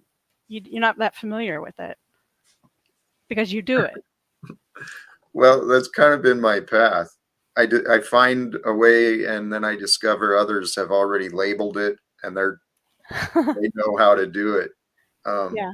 The hard part is sitting with the discomfort and then identifying what triggered it, but it's really helpful too. It's hard until it's not. Everything in life, it's hard until it's not. No. I agree. But it's hardest in the morning. Right. Oh, God. Well, hey, sitting with those emotions that I remember when I first started trying to do this stuff, I didn't know what I was doing, first off, so it was a little awkward and everything. But once I realized, it's scary at first. It's scary at first to feel that fear, to feel that sadness, that anger, that grief. It's scary to feel that. But once you do, and actually the empowering part, one of the most empowering parts I remember feeling was when, I don't know, it was something, I think it was the the investigative report when I'm reading in writing, I'm a criminal, and my knees gave out from under me. I just fucking collapsed on the kitchen floor, and I didn't know why. I was crying. And you laugh because you're weak. Yes, that was my judgment. What the fuck's wrong with you, Jack? You fucking pussy. And then I realized, okay, Jack, this pain is real. And then what really strengthened me was, okay, the pain is real. Who's in charge of how deep it hurts? I am. Who's in charge of how long it hurts? I am. All right. So let's get this shit over with. Sorry. You gotta have some awareness with the words you choose. I know. I can't. We can't use deep and stuff right on the heels of hard. You're like, really bad. Are you doing it just to fuck with me? Yeah. I'm really not. I know what you're saying, though, in all seriousness. Besides the stop it. I'm doing so good right now. Yeah. I blame my brothers for my perverted sense of humor. So that's my excuse. Yeah, well, it's all yours. You need to own that shit. Nope. Not owning it. Too hard. Too long. Integrate that shadow. Too hard. Yeah. Low hanging fruit. At least Jack does it, I think, maybe on accident, kind of sometimes. But Jack, I don't really feel like you finished. I'm sorry. Okay, did you? Jack, have you finished? Lindsay, that's why you can't see his hands right now. Yeah. Are you gonna go to sleep now? Is it time to end the stream? Do you want a cigarette? No. Are we going to hell? You said you collapsed on the floor. You called yourself a pussy, and you cried. But I feel like there's more that you were going to say. Well, that's when I said I realized that my emotions, I control those. I control how bad it hurts and how long it lasts. So when I realized that, I was able to pick myself up, pull my pieces together a little bit, and like I said, everything seems hard until it's not. And then it's once we push through and we push ourselves into a new experience, expanding our comfort zone, we feel more empowered, stronger. Even if you admit some ugly stuff, like there was somebody named Kevin in the chat that's made fun of my selfies or whatever he said about him. He said he was trying to make a point about him, and he's right. I do have an awful lot of them. I would sure like to invite you, Kevin, up so we can talk about it. But even with feedback like that, I consider it to be really good because rather Lean than into act, it. Lean into it. Well, rather than act on it, and go, "Oh, Kevin, you're such a jerk," and da da da da da. I actually thought it was a very useful thing to see how others perceive things and to see if there's any constructive criticism element in there. And instead of just acting on it, I like to roll it around and examine it. Sometimes when you get that kind of feedback, you don't like what you see at all. You think, oh shit. Excuse me. You may be thinking I'm a narcissist or something like this or that, or putting yourself down. And I join Kevin in putting me down. Maybe I've just something to think about there. Maybe he has some kind of a point. Maybe But you are a the narcissist. whole idea, I believe we all are narcissistic to a point, but I'm getting off the thing. I'm getting off on a tangent. Stop. I gotta take a break or something. I'm listening. I'm just gotta calm down. He's breaking out the shake weight. No, I can't. Okay, I was trying to go back to dialectical behavioral. And tie it into Jack's experience with getting that news article that he's a criminal. Well, gee, who knew it? And then he sat down and cried about it, and then he insulted himself. I like the idea of taking these things and really rolling them around and reflecting on them and see if they have any truth. And sometimes they have a truth that you really don't like, an ugly truth about yourself. And that is extremely helpful. Then you say, you know what? That comment, it offended me, and I know why it triggered me. But now I can do something about it because I don't like that about me, or I do and I disagree. But the whole point is you spin it around and you analyze it, and it can be really helpful, and it can really, all the insults can really highlight something you need to work on. But I think that I want to push on the other side of that. I think that there is sometimes you can just rule out the comment altogether, considering the source and the motive. And you can go, maybe there's some truth here, but it's not worth giving an honest look to because it's not being given to me with any sort of a good intention. It's only delivered with malice. So trying to sort out the truth from something that was delivered not for the sake of truth, but for the sake of injury. True. Yeah. Yep. Just for the sake of argument. Yeah, I just thought that was a really good example, but he won't get up here and talk to me about it. So that's all I have to say about that. Why is that funny? Well, there's a lot of interesting characters and personalities on the panels, in the chats, and it's. I'm starting to think that all these YouTube panels, like Gen X Jeff has gaslit me, and now I think that it's just like an autistic circus. We're all autistic people who are just on the internet. It is a circus. Wouldn't that be kind of a cop-out? Yeah, it would. Oh, okay. I don't actually think I don't know if we're all autistic. I can say I haven't run into this many autistic people in my whole entire life than I have on YouTube. What I'm curious about is when when I was a kid, to be autistic, you had to be damn near like. Don't say it. When I was know a kid, exactly, that word didn't exist. But is it too broad of a term? Are people using it too loosely? I'm starting to wonder.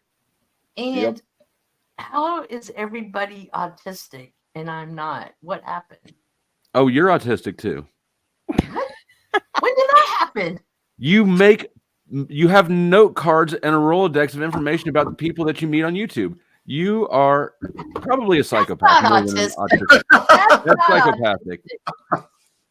That's why I fucked with you. Nice. This is kind of like sitting outside on a table and eating your lunch and kind of people watching.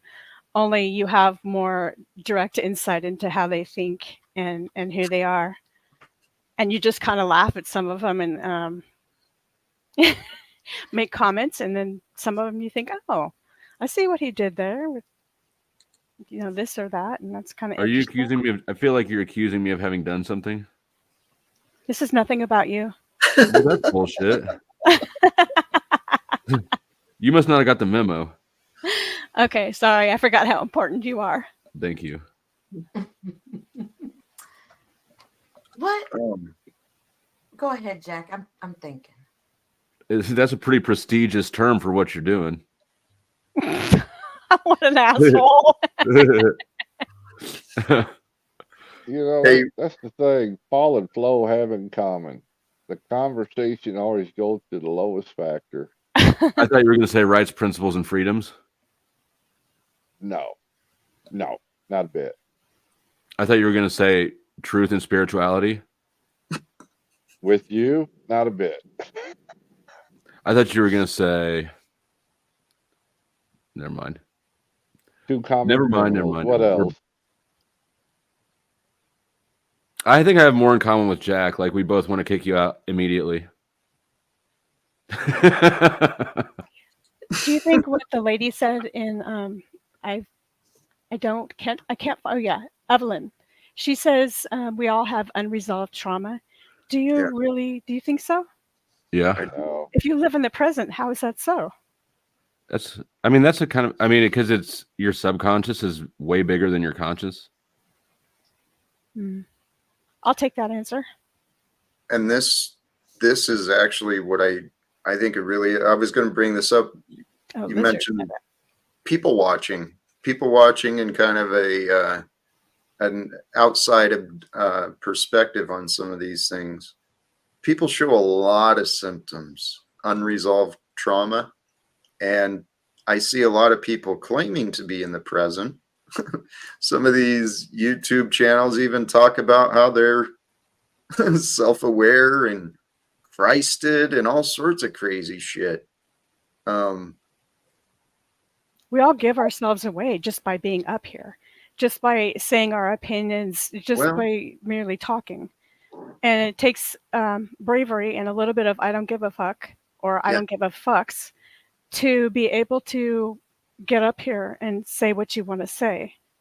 And then there's the rest of the people sitting at the tables, and I've done it myself, watching, observing, judging, labeling, and you kind of have to put all of that aside. I invite those people to get up here and talk because it's kind of fun to just be yourself, even if your guts are all over the place, even if whatever. I'm sure you have something to say too. And even if you can see all my issues right here because I say what I say or how I say it or how I look or what I do, so what?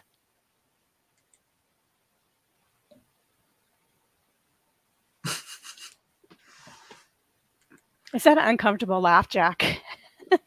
It was because I kind of missed. I caught the. I heard it. I missed the lead up. Yeah, I heard it, and I agree with it entirely. But I don't know. I was just being withholding with the validation because for fun. I was relating the comment that you just posted by Lizard. Huh? I think she has a lot of really interesting and poignant things to say. And I'm not, BSing or anything like that. I just wish that more people like her who have really good feedback would get up here. If you're shy, put up an avatar like Chuck's or whatever, or, whatever. Get up here and share some of that. I wish that you would. I wish that you wouldn't feel silenced or shy because I just use myself an example. What else can I do? I am horribly shy. But sometimes you got to say, just do it. Yeah. Damn it. Yeah. Just put the damn it on the end. It gives damn it. Isn't that Nike? Yeah, that's why you got to put the damn it on the end because it differentiates yourself and it gives it some oomph. Just do it, damn it. There you go. Okay. A little more confidence there. Sometimes that's the motivation we need. Sounded a little weak on the end there, though, Winsley. You know what? It was her first. It was Winsley's first try. I can't even talk. Why are we calling me Winsley? I don't know. I was thinking Because of we're something autistic. else. This brings me back full circle. No, I'm just retarded. Jack, do me and you have a nervous laugh? Do you think so? Lindsay, I totally invited you the last few days to do the same thing you just invited everyone else to do on my panel because you were down in chat, but you didn't show. Let's examine how Jack treats me. Right, let's do that. You just asked for honest feedback without censorship and without being thrown out or judged, and that's exactly what Jack does here regularly. If you give any pushback or feedback, I didn't ask for no judgment. I know I'm going to get judged either way. Same thing we all do. Right, but why would you go to a disingenuous panel of folks who only collect together to talk about what they want and ask for authentic feedback when that was offered to you? All right, good for you, Paul. Thank you, Paul. Why does he think that rudeness is authenticity? Why does he confuse the two? Because he's autistic. Right. Well, this is what I don't get either. He wants to come over here and obviously throw insults to me. And Flo. But let him in. He's just jealous of my earrings. Let him see him. Let him see him. Check those out. They glow in the dark. I think he would be a good challenge for the panel. I'm not in agreement with really attacking any one person, but I think he has some interesting insight. Does he not? Have you ever heard him say anything? No. No. Okay. No. Right. Overruled. Well, no, please. It's a conquest. I don't have a negative bias, but what was your question? Have you heard him say what? Have anyone on here ever heard him say something poignant or true or thought about it and thought, you know what? I mean, that's a low. That there's not a single person that has never said anything true or insightful. So that's also true. Okay. So we got to raise the threshold for somebody being valuable. I think Paul was jealous, Lindsay, that you come over here and you have conversations with Flo and with Jack. And apparently he's been wanting you to come to his panel. But because he doesn't treat people well, because he probably wasn't treated well himself, so he doesn't understand that. He doesn't understand why you don't come over there too. Because in his mind, he's better than everybody. In his mind, he thinks that he's really something special and you should be over there giving him your time and attention. And he doesn't realize it's his own behavior that pushes people away from him. I believe he would adamantly disagree. Do you agree? Oh, yeah, absolutely. Yeah, he'd blame everyone else. That's a sign of unresolved trauma is constant blame. And Paul's just constantly projecting blame and insults and I mean, it really is all your fault, Jack, but everything else is Paul's. Well, yeah. Here's the thing. I mean, I would actually love to have a conversation with Paul. The problem is, and I've known him over a year, he doesn't seem capable of having a conversation. All he knows is argument. All he knows is conviction and persecution and victim. He's a victim. Yep. In his mind, he is a victim, and he's perpetrating others as though they are victims. I mean, we all used him and broke bad on him, and he gave us everything, and we just, Right. Well, because of him, I wouldn't have a house or a YouTube channel or anything had I not met Paul Unslaved. I mean, that's pretty much a narrative. But don't give him credit anyways. Ignore the fact that the reason that I know of him is because of you. I met you first. So, or just the fact that that's how YouTube works is everybody watches everybody. And it's weird to covert contract your audience into only watching your channel. Yeah. Well, it's a very small audience at that. But it's a very homeless one. It's like a homeless camp, really. Yep, kind of is. There's what was that? What they call that in that movie, The Island of Misfits? Kind of. Misfit toys or something. Wasn't that, yeah. What was that movie with the kids and they took over the kids. Like kids took Children over. of the Corn. Kids. Yeah, something like that. He's like that. Children of the Corn, or there was another one. Yeah. No, he And took they're like a people of bunch the of corn. little kids. Oh, you're talking about Lord of the Flies. Yes, Oh. yes. It is absolutely like that here. It Anybody kind who of is. stands out at all in any particular way, whether they have autism or they look a specific way, or they have a interesting way of talking, or whatever it is, anything different, they get picked on. Yep. When you said here, you mean like everywhere or like just over there? It's a sociological phenomenon in quote real life too, but yeah, it happens here as well. Shut up, you blonde dits.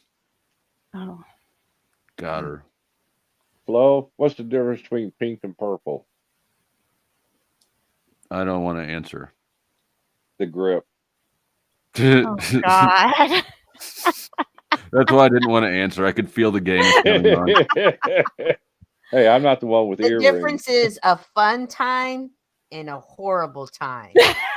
Fun time. Boom, I like that. Purple is a what the hell is this time? Okay, Jack, go. I know you. I can tell you're formulating something. Look at his hands. I wanted to swing back to something. I don't know if it's what you meant, but what I heard you say, Lindsay, about a group of people talking to Paul. And I've envisioned, I actually think this is kind of a solution, not just with Paul, but other personalities that we may know in the world that, you know, kind of aggressive and such like this. It's time for an intervention. And what I've seen though in the past is Paul will take on a whole panel of people. He'll pick a fight with on his panel. Yep. Anywhere. Which isn't really I've seen him go everywhere and do it. The thing is though, is that it's the ego that fights. And I actually think if we can overcome the ego, and rather than just battling egos between us with these characters like Snafu and Tommy and Paul, it's their egoic character. Rather than battle egos, if we can come to the present, join in the present and have a conversation like adults, holy shit, we might have some incredible conversations. It would be Jack, I want to compliment you on how smoothly you leveraged in your own ego agenda as the solution to everybody's egos. Yep. Nicely done. I almost missed it. You can't fix nobody. You can only fix yourself. Chuck. You lay the tools out at their feet. If they don't pick them up. Hey, Chuck, have you ever fixed yourself, or are you just saying this shit? Oh, no, it's turning purple, Chuck. Here's why I'm asking. I'm letting go. Chuck, here's why I'm asking, because you seem to be a man, number one, you seem to be very free-flowing with your insults and your observations, insulting me and what I have to say. I wasn't insulting you. Chuck, I read some of your comments earlier that you've left on other streams. You can't even leave my name out of your mouth in your fucking comments, Chuck. So, Chuck, you really impress me as a man who wants to say that you can't help anybody except yourself, says a man who's never fucking helped anybody and probably hasn't helped himself. You better back up there, Bubba. Well, prove me wrong instead of just disagreeing, because I know exactly what the fuck I see from you, Chuck. I see exactly what I see in you too, buddy. Yep, you. Hey, Chuck. Here comes the kick. Well, Chuck, that is my intention. You really, hey, Chuck, you've offered me so much disrespect, and when I bring it up, all you want to do is fucking argue and continue your pattern. So, Chuck, I'm telling you, my friend, your opinions of me have been quite wrong. It's up to you to determine where are you right and where are you wrong. And if you've got questions about me, Chuck, let's get them out. My statement a while ago wasn't even intended at you. I was just stating a fact from my observation is that I cannot fix anybody. All I can do is I present know, them the Chuck. tools. Hey, If Chuck. they don't want to Yeah, pick I them know. You up, know what? Go ahead. Keep repeating yourself elsewhere. Okay.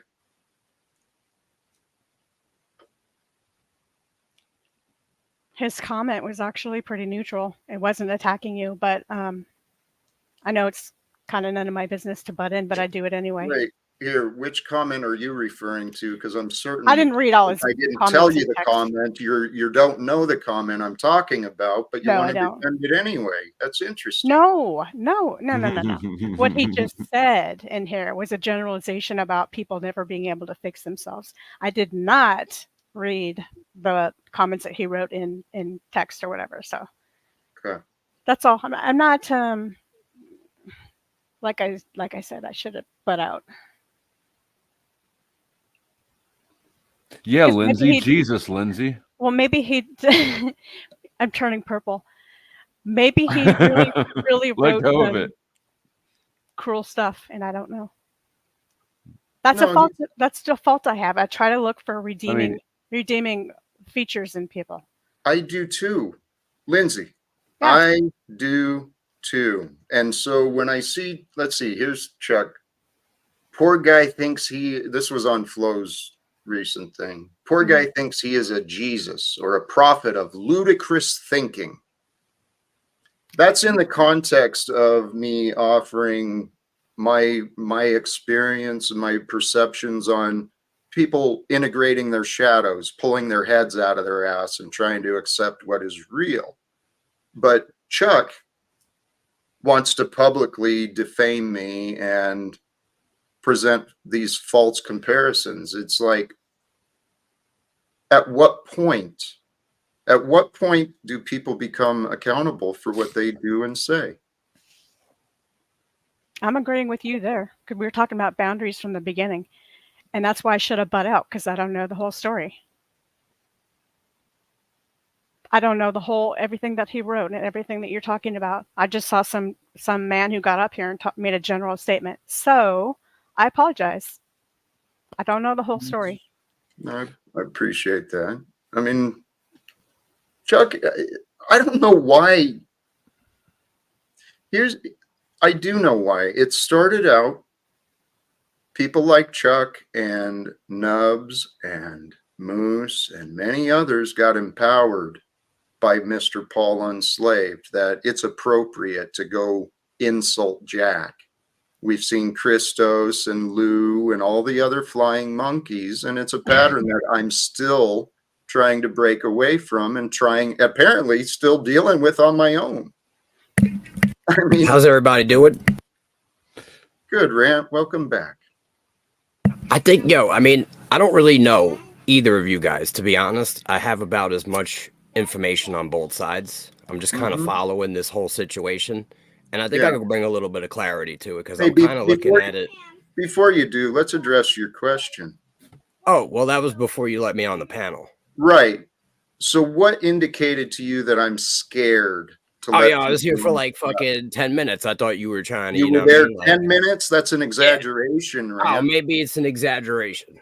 Okay, so Rant, so because you were in the back longer than you wanted to jump with the public claim that I'm scared to let people on the panel. That's what you chose. Hey, I thought you were, bro. And I clarified that you wasn't. I mean, hey. Find me to be scared to let I told you, you're not scared to let me on the panel. I clarified. I'm a man of my word. You know what I mean? Are you? I was wrong. Okay. Thank you. Thank you. I appreciate that. I'm not an asshole. I'm not here to make you look bad. You know what I mean? You let me on like a man. I said that before, and you know what I'm saying? Maybe it was a little preemptive. Maybe it was like 5 minutes. I should have probably waited 10. Maybe you were busy. All right. But I've been looking at this situation from like a third party, view. Like, what the fuck is really going on here, right? I'm trying to get a general understanding of like who's really right. I don't really know either side. But what it appears to be, from my point of view, right, is it appears to be that you have a lot of channels on the internet that are just basically out there putting out just nonsense, You know what I'm saying? And we have a lot of crazy shit going on in the world right now. Like, this is apparent. You know, we just had this thing that went down. We got all these people making up all these rules that make no fucking sense, you know, forcing stuff on people. I'm not going to get into specifics, but you know what I'm talking about. We got this whole world being run by a satanic cult, you know what I mean? And so, like, yeah, that's what I'm saying. Like, you have no idea what's even going on. You know what I mean? People are living in, you know, essentially fantasy land. And when people try to confront these people who are literally, you know, blind by the false dichotomy, you know what I mean? They literally dive deeper into the cognitive dissonance because, yeah, it sounds so crazy, you know, what's being proposed. And the crazy thing is, Jack and Flow State and everybody on here, is that the truth is stranger than fiction. You know what I'm saying? So, like, when we reject these ideas just based on it's too hard for us to wrap our minds around, you know, the cost to accept this to be true is too great for us, you know, because we would have to accept the fact that we've been lied to our whole lives and it was all a lie in the beginning. And I mean, as a Christian, right? I mean, you seem to be like you're out here preaching Christianism or something along those lines. Christianism, I like it. You should definitely be on board with this idea that this world is run by Satan, right? And we're not supposed to just be here complacent with it and just trying to like get by and have a good time and everybody kumbaya fucking yeah. Peace was never an option, Jack. That's the reality. In the past, but no, right now. Rant. Peace is always available. Well, yo, tell that to the people that are controlling the world. That's exactly what. Hey, Rant. That's actually exactly what I'm trying to do. I haven't found the other people who believe me or believe in what I'm saying yet, but that's exactly what I'm suggesting. Yes, the government and corporate systems that have been written and implemented, placed into law, written into legislation, those systems of government and corporation, they personify the ego of the collective. The ego of the collective is, in my interpretation, the antichrist behavior. It's the limiting behavior, the oppressive behavior, the satanic rule that hides behind secrets and lies, hides behind uses the manipulation and temptation of money. It's just like the character of the devil. It's here. It's what's running this world. And Rant, this is exactly what I'm saying. The truth, when we as collective, individually, when we demand the truth from ourselves, we become honest and authentic. We stop allowing ourselves excuses and lies, and the truth frees us. It'll free us from the future too. But yo, Jack, you should already know that if you try to live in the truth honestly and humble yourself before God, right, and approach this world, it's incompatible. It's like oil and water. Well, it is and is not.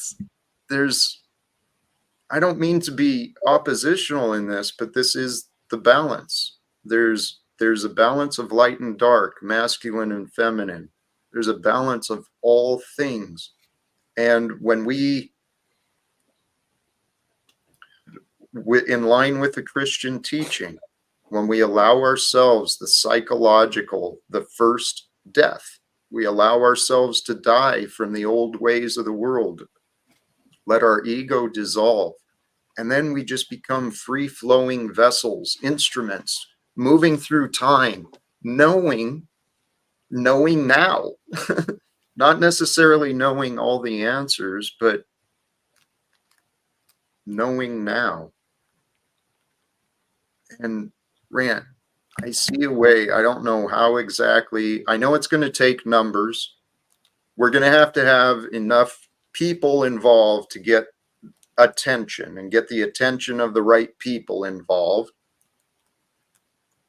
But it's time for disclosure. It's time for the world to end its old ways, for us to end the wars, We can end the Federal Reserve just like the days of Moses. It's time for slavery to end, except not just in one state.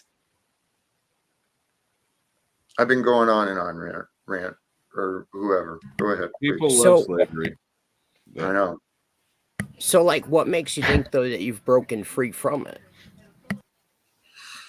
Free from the Matrix. Oh my God. That's,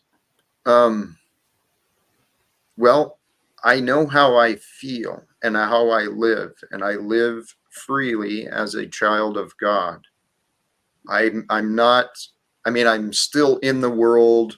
When I interact with people, they still want my money to exchange things. And Hell they want me to obey their rules before they talk to me, or they cooperate with me. But well, I mean, I kind of understand what you're saying, right? But at the same time, right, I currently see the condition of the world, right? And I understand that I could bring myself peace, right, and ignore what's going on around me, but that would be very selfish and ungodly. So I see all these things going around, and I'm going to be honest, Jack, you know, I kind of feel from, you know, I heard you speaking about, you know, there's people out here on the internet really aggressive, and sometimes I can be really aggressive, right? But that real aggression comes from many conversations of genuinely trying to help other human beings understand the true nature of reality, right?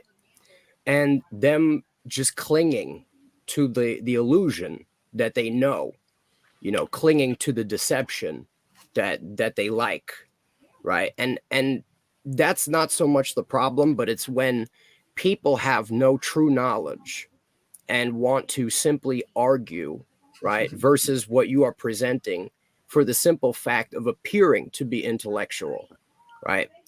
That's an issue that I do have with people. And when it gets to that point, right, I can become very aggressive because now, you know, you are like, that person is poisoning the truth.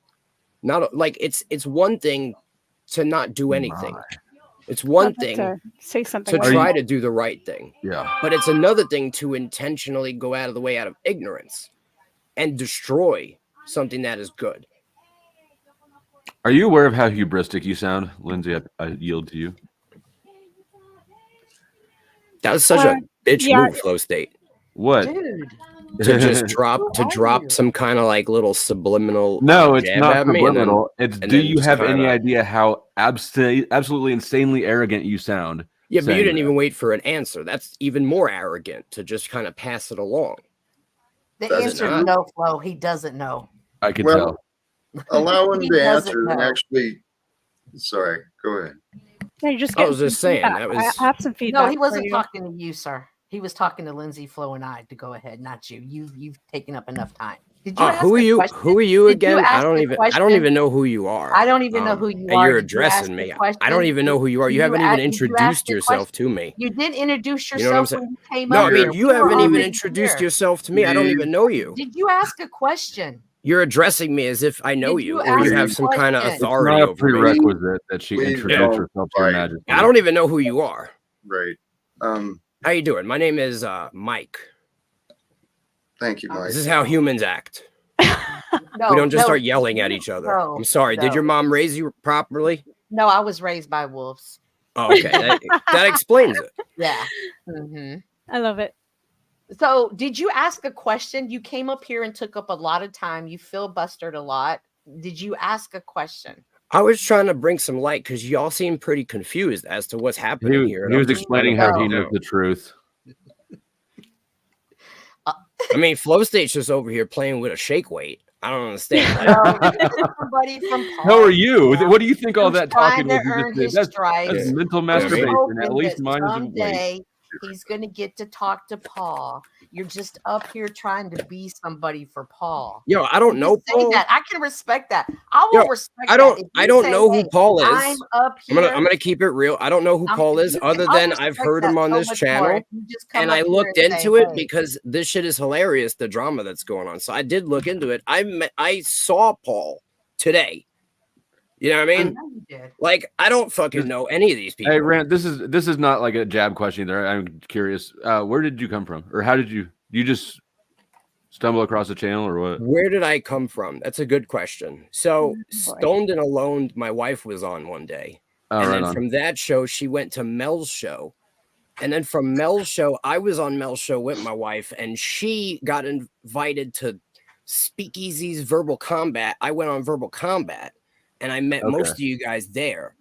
And then I was on Dave's stream last night, and Dave sent everyone to Gen X's stream. And then we went from Gen X Jeff's stream to this stream with Machine Lies. Okay. So that's how it happened. You're in the circles. I was curious. I mean, that's my receipt trail, bro. I ain't here to fucking blow smoke up your ass. Yeah, it was I was just curious. It wasn't an accusation or anything. Hey, and let me jump in here too. Part of this may have been my reaction. I felt you came in a little aggressive today, and I felt that from yesterday too. But Rant, welcome. It was kind of condescending a little bit, but I want to say something. Rant, it's nice to meet you. My name is Lindsay. Okay, let's go from there.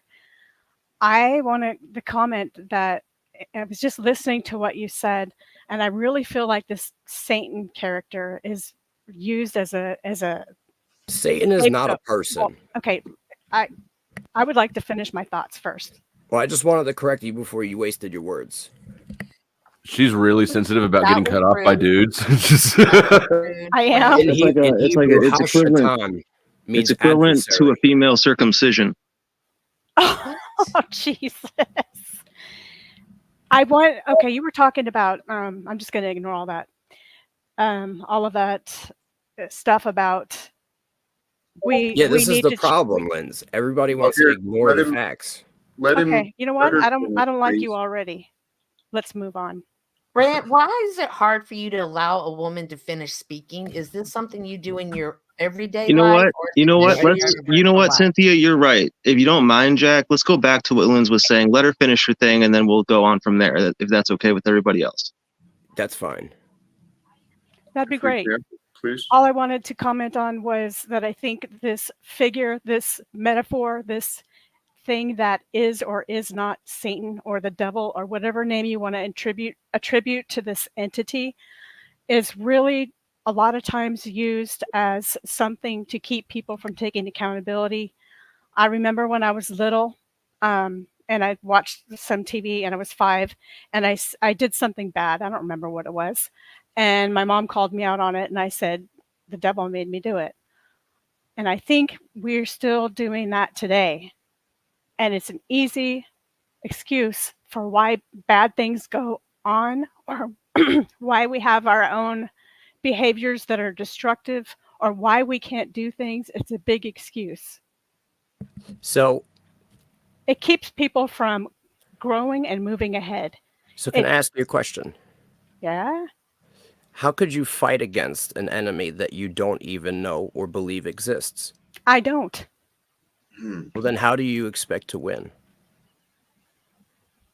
I'm not expecting to win. Life isn't a win or lose situation. You ride along. I mean, you get back up on the horse. Horrible things happen.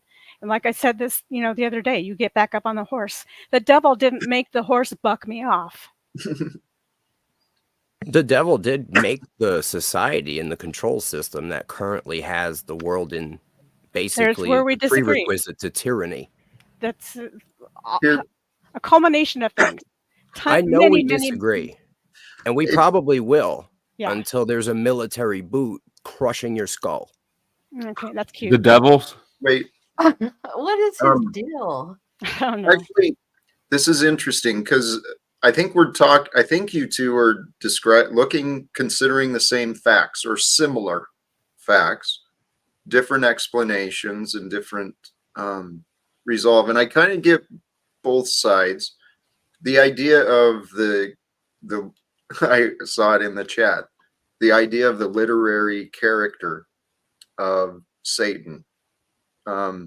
It's been used as a blame, just blaming this, blaming that, and then it's just a matter of excuses. Well, people don't understand what Satan even means. And Okay. that's part of the problem. Part of the problem is your sanctimony, and you're talking above everybody else. That puts people off. It is That's called conversation. I don't think he's doing that, to be honest. I think he's just talking. No, when someone says they know the truth and none of you people do. When did I say well, that? That's when I listen.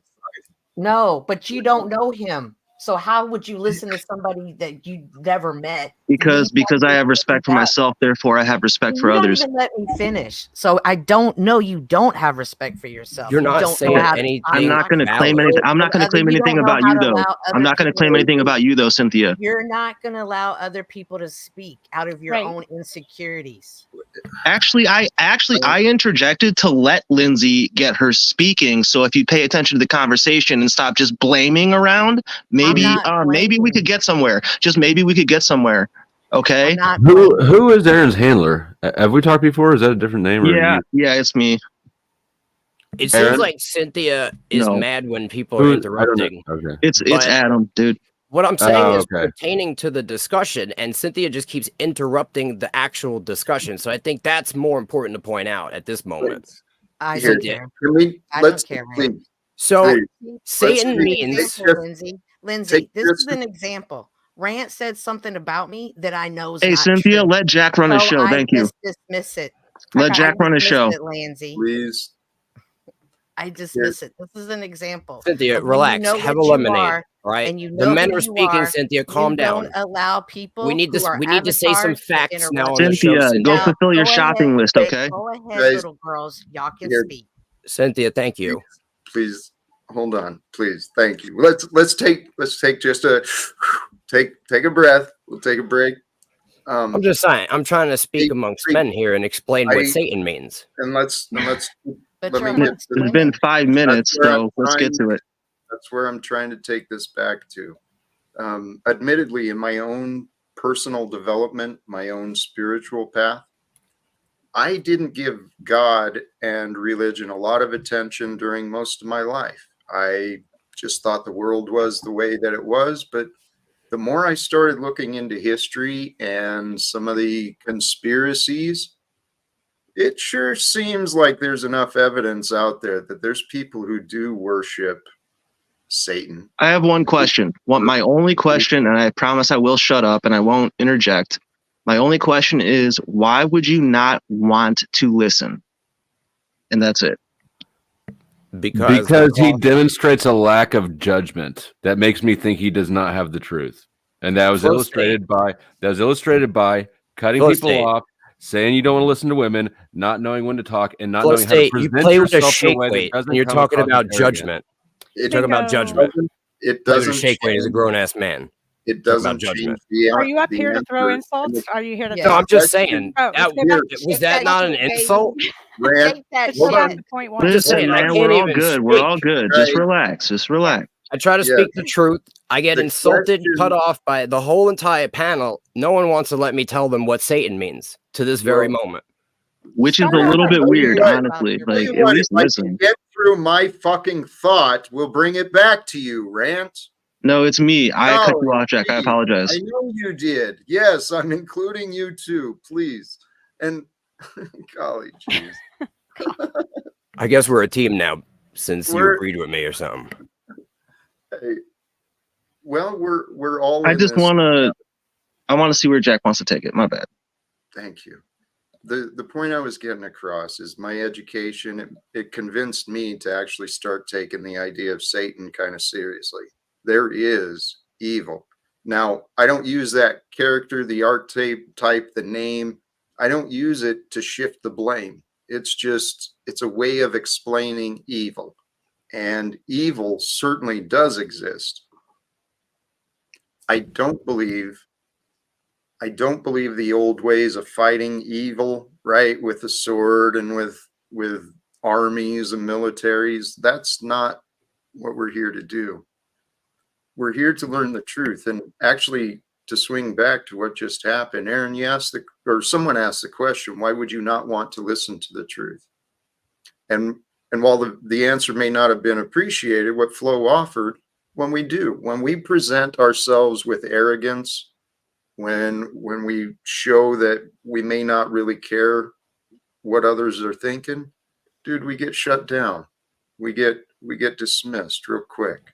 Well, that's what separates people that operate in their mind and then people that operate in their feelings. You see, I can act like a fucking pussy and speak like I'm on eggshells, right? But if I say nothing but bullshit and you accept it, Okay, you're the victim. that Can goes you to start show over how and you're define judging what you it. think Satan is? I'm What listening. victim? What are you even talking about? I'd like to hear your definition of Satan. Since Satan is not my definition. It's the Hebrew meaning of the word ha-shatan, Satan, meaning the adversary. Listen, I'm not arguing with women. I don't know what your problem is, but we can hash this out. Baby truth. You are. So, yo, Jack, you believe in truth, right? Yeah. Okay, you believe in the Holy Bible? I know that, yeah. You believe that God is the head of Christ? Well, God is all there is. So do you believe that God is the head of Christ, like it says in Corinthians? Sure. You believe that Christ is the head of man? Setup question. Like it says, this is a quote from the Bible, and do you believe that man is the head of woman? What quote is it, and where can I find it at in the Bible? Oh, look it up. It's that. Where can I find it at in the Bible? Just chill, dude. Seriously. The head of man is Jesus Christ, and the head of Christ is God. Okay, and so I know you're bringing in this. I see where you're here. Tell you what it seems to me you're doing is leading us on the Old Testament idea that the man is above the woman. And is that the case you're trying to walk me into? God, then Christ, then man, then woman. Is that what you're trying to get me to? If you believe in this, right? Is that what you're trying to get me to? What I'm saying is if you believe in this, and I'm going to go right into where I'm getting you to if you just let me. Go ahead. If you believe in this, then why do you relinquish your authority to women? Why do you accuse that of happening? Why do you suggest that is what is happening? Well, is this your show or is this Cynthia's show? Again, you're not leading women. You recognize that, right? I'm sorry, Flow State. I was talking to you, Rant. You recognize that being. No, I don't argue with women. I'm sorry. Douchebag isn't leadership. I'm sorry. I don't argue with women. You're gonna have to take a back seat on this one. Oh, so now you're calling Flo a woman? No, of course not. What is wrong with you, Ray? Look, any man that's going to sit there and play with a shake weight is absolutely a woman. He's practicing. I don't know. I'm just comfortable with my sexuality. I want to know why you're so fixated on the shake weight. I mean, I can see you're comfortable with your sexuality. I just don't know what sexuality it is. That's what's really in question here at the moment. Explanation on Satan. A little jealous. I'm seeing jealousy. Little no. This is dude. This is just banter, man. This is like Saturday night banter. It's fine. Why are you refereeing it? Real men can talk shit and not get emotionally hurt in the butt. Okay, but here I'm trying to explain. What is the point? I mean, real men don't sit around and bitch and argue and set rules for one another and overtalk each other. That's childish, juvenile games. What rules are we setting here? Pardon? What rules are we setting here? Well, you were trying to present the case that my panel is being controlled and I'm not in control, and you're just, brother. All he did was ask us whose show it is, dude. I'm sorry. Right. I'm just pointing out an authority system. Can you try to understand what I'm saying? Yeah, I didn't make those rules. God did, right? Hey, no, you are placing yourself up here as though you have some supremacy over the truth. And what I'm offering to you, why don't you check yourself? What are you offering, Jack? Humble yourself to what is true instead of... Tell me the truth, Jack. Holy shit. The truth is you lack self-control and a lot of situational awareness. Mm-hmm. You think you're in a different position than where you actually are. How does that make you feel? It feels like you're wasting my time, and I try to be purposeful and intentional with my time, but I'm being patient, recognizing that you are not in clear mind. Are you getting angry now? Bro, no, seriously, Jack, he's not an agent of chaos he's not these retards, dude, that come on here, man. He's not. Okay, to some degree you're right. But the patterns are real similar, because what's an agent of chaos? How are you going to accept that explanation from an agent of chaos? Well, who's that, me? Yes, it's you. Is it really? Yes, it's you. All right, well, Flo, honestly, bro, I honestly thought about this. I apologize. You asked me like a question the one day, and I was like already ramped up, and I couldn't like cool down quick enough. I gave you some answer that was kind of like condescending. I didn't mean to. I was talking about right now. My memory sucks. Oh, really? Yeah, right now? The past, whatever. Yeah. Well, just broadly. As I'm apologizing. Yes, I know. You're doing it just to be chaotic, to spite me. No. Actually, both Rant and Aaron's handler, I'm still figuring it out, still understanding. I don't think they're intentionally being disruptive. I really don't. They're not like was Do you think they really want to see me do the shake weight? It's a method of I don't know, pushing back, whatever. It's just churning the consciousness, dude. Hey, well, the agent of chaos. What is the agent of chaos? This is where I get into the Christ, Antichrist, who we are. You said the Satan is the opposer. The opposer is that which, or the adversary.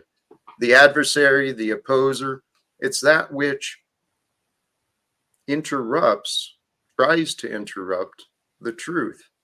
Because God is that which reveals the truth. The Christ is the love of the truth and the love with the truth. So I'm going to be honest, Jack. You got to understand that if you got someone out there pumping lies, right, and someone else goes to war with them, even though that action that they're carrying out may appear, if you only look at that one action, right, it may appear wrong or evil or bad or malicious or aggressive. But if someone is seeking out to destroy wickedness, right, if they are doing this with good intentions to protect others from being deceived, this is where we have to consider, what is the entirety. And I mean, most of the time, human beings, we don't really know good from bad. That's the reality.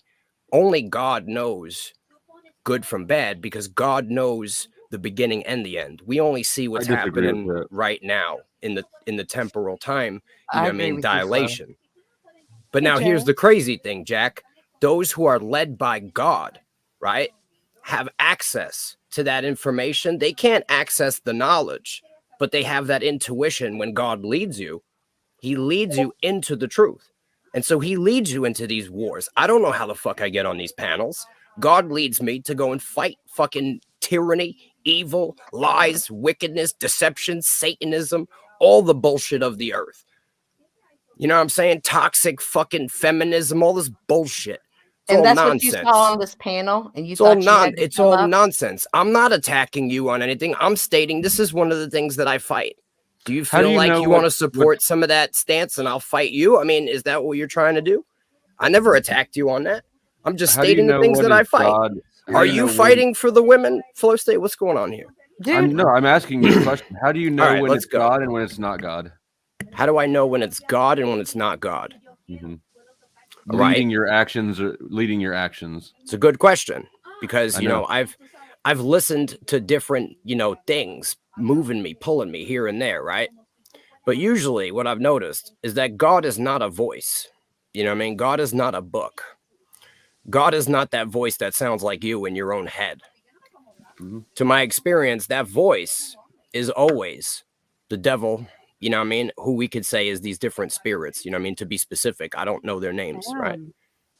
But there are different spirits that will try to inject thoughts into your mind. What was the question? What was the question? And they will make you believe that these are your own thoughts. That was my premise. How do you know when your actions are being led by God or by yourself? All right. So when your actions are being led by God, right? It's a natural thing. It's not something that you have to sit there and listen to. You don't have to interpret it in a language. It's something you feel deep inside you. I like that. I like that answer more than I expected to. I'm not gonna lie. Because it doesn't come from this physical realm. You see, it comes from that connection that we have to God, who exists outside of this physical realm. You know what I'm saying? Hey, Rant, is technology evil? Is technology evil, Rant? Is a hammer evil? It depends on the technology, okay? I'll say this. If you create a technology that only kills human beings for no reason, then yes, that technology is evil, right? I get just a tool. So you're an anti-vaxxer. Rant. I'm an anti-vax parent. You know what I'm saying? I got a question for you. I'm a tinfoil hat wearing anti-vax parent. You can catch. What the do you full think's on the inside of this you're hat? mad ignorant. You know what I mean? On the inside of that hat, a dental dam. Correct. What's up, Joe? Cool. Good, doing Yo, well, having fun. Why does this dude always look so cool, bro? You know what I mean? Do you even like smoke this cools? is another man that doesn't know how to interact with women. Definitely. Really benefit from your teachings. I mean, yeah. I have women here. Y'all If you make want to it talk to sound them. like it's a y'all make it sound like it's a slew of them. You're right the way y'all The internet is teeming with them. Rant, can you just pretend like I have a giant big cock and answer my simple question? You have to have hairy balls too, though. They're hairy as hell, I promise you. All right, what's the question? The question is your idea of this evil, is it anthropomorphized or is it just a symbol? What exactly is it what is Satan to you? You never got to answer that. Oh, so the adversary is essentially the opposition of God, right? So I believe that in the beginning, God essentially was on a divine panel with Satan, okay? And I'm just metaphoring here, by the way. That's I like just go ahead. right? Working with it. But you got God and Satan on this divine panel, and Satan's like, well, why do you want people to worship you, right? If you're good, and why do you want them to follow these good rules? And he's like, well, because good is the best. And Satan's like, well, what if bad is the best? And he's like, it's not. He's like, well, I think it is. All right. So now you have a choice. You know what I'm saying? Cast your vote. Do you vote that good is the best or bad is the best? Because the reality is, Lucifer wants to harness as many human souls, which are essentially connected to God, right? And imbued with powers by God. But if Satan and Lucifer can harness enough of these souls, he thinks, right, that he could essentially become a hive mind, that could rival God. And that's why Satan bound himself upon mutual supplication with the 33% of the angels that fell. Before he fell, he wouldn't do it alone. You know what I'm saying? He bound himself and they became one entity, like a hive mind. This is why you see the hive minds, the hive symbology. You do a very literal interpretation of the Bible, correct? I do very literal, and also I can interpret allegory, mythology. I can interpret parables. I can give you the esoteric, the exoteric, and I can give you the meaning behind the third veil that they don't tell you about. Okay, but what was the rest of your question? Do you have more of that question? I thought Sarah. I have a question for you guys on the panel. This is a real question. I'm coming to you genuinely. Let's just say, for example, you were a person and you actually did have a lot of the truth. And you went out there and you tried to help people who really didn't have all of it. And you were met with the response that I'm met with tonight. How would you feel after a while? Don't you think you might start to get aggressive and get a little crazy from constantly being rejected when you know certainly that what you are presenting is the truth, and you've done the research and you've done the spiritual journey? You went to the bottom of hell. You've came back up. How much truth do I really know if I'm letting a bunch of cats on panel who have different opinions get me upset, or who don't want to hear my message get me upset? How much truth have I actually learned? Maybe they should doubt you because you really knew the truth. That shit wouldn't affect you one way or the other, man. You just doing a job. The truth is to be told, not sold. And you're up here trying to sell the truth. Get out of here, trying to Snoop say Dogg. it and say it, and you're trying to say that you know everything, and that's just simply not true. If I was trying to convince you, I'd lie to you. If you knew the truth, you would just say it, and it would already just be. But it's not. Well, I'm sorry that it's hard for you to understand the truth that I'm putting out, but it does require a certain amount of framework to be the prerequisite to be able to even receive that truth. Like, I call it Jack. Like if I were to tell you a sentence in a language that you didn't understand, right? It's not that I didn't present you the truth. It's that you don't know the language I'm speaking. So how Right. could you ever obtain the truth out of that information that I just presented? It's Hey, not my Oh, fault for yeah. not being a language instructor. I'm sorry. But, Hey, you know, I Lynn, can help you. I can give you a book list. I want to come back and answer that question. Okay. Because the one you offered, in the hypothetical, what if you do have a greater knowing of the truth and you get resistance and all of that stuff? I can relate. Okay. So the question I ask myself is, what good is it? What good is it to know it if I can't communicate it, if people aren't ready to receive it? And if people aren't That's ready to dope. receive it, in my experience, that means I have some improvement to do, because the other part you said is true, Rant. The beauty is, Jack, whether or not the panel believes. Go ahead. Let me finish this real quick. What you were talking about too, the big problem with our communication between us is foundational levels of understanding. Because you're right, if you're going to present something in another language, you got to make sure that it's in a language that can be understood. Go ahead, Ray. So I'm just saying, like, at the end of the day, right? Even if the panel doesn't agree with me, I go on a lot of panels. My only goal is to put this information out into the ether. It will be received by people who have ears. At the end of the day, there are people who are going to cling to the illusion, right? Even in Jesus's time, there were people that just clung to the flesh. They just couldn't.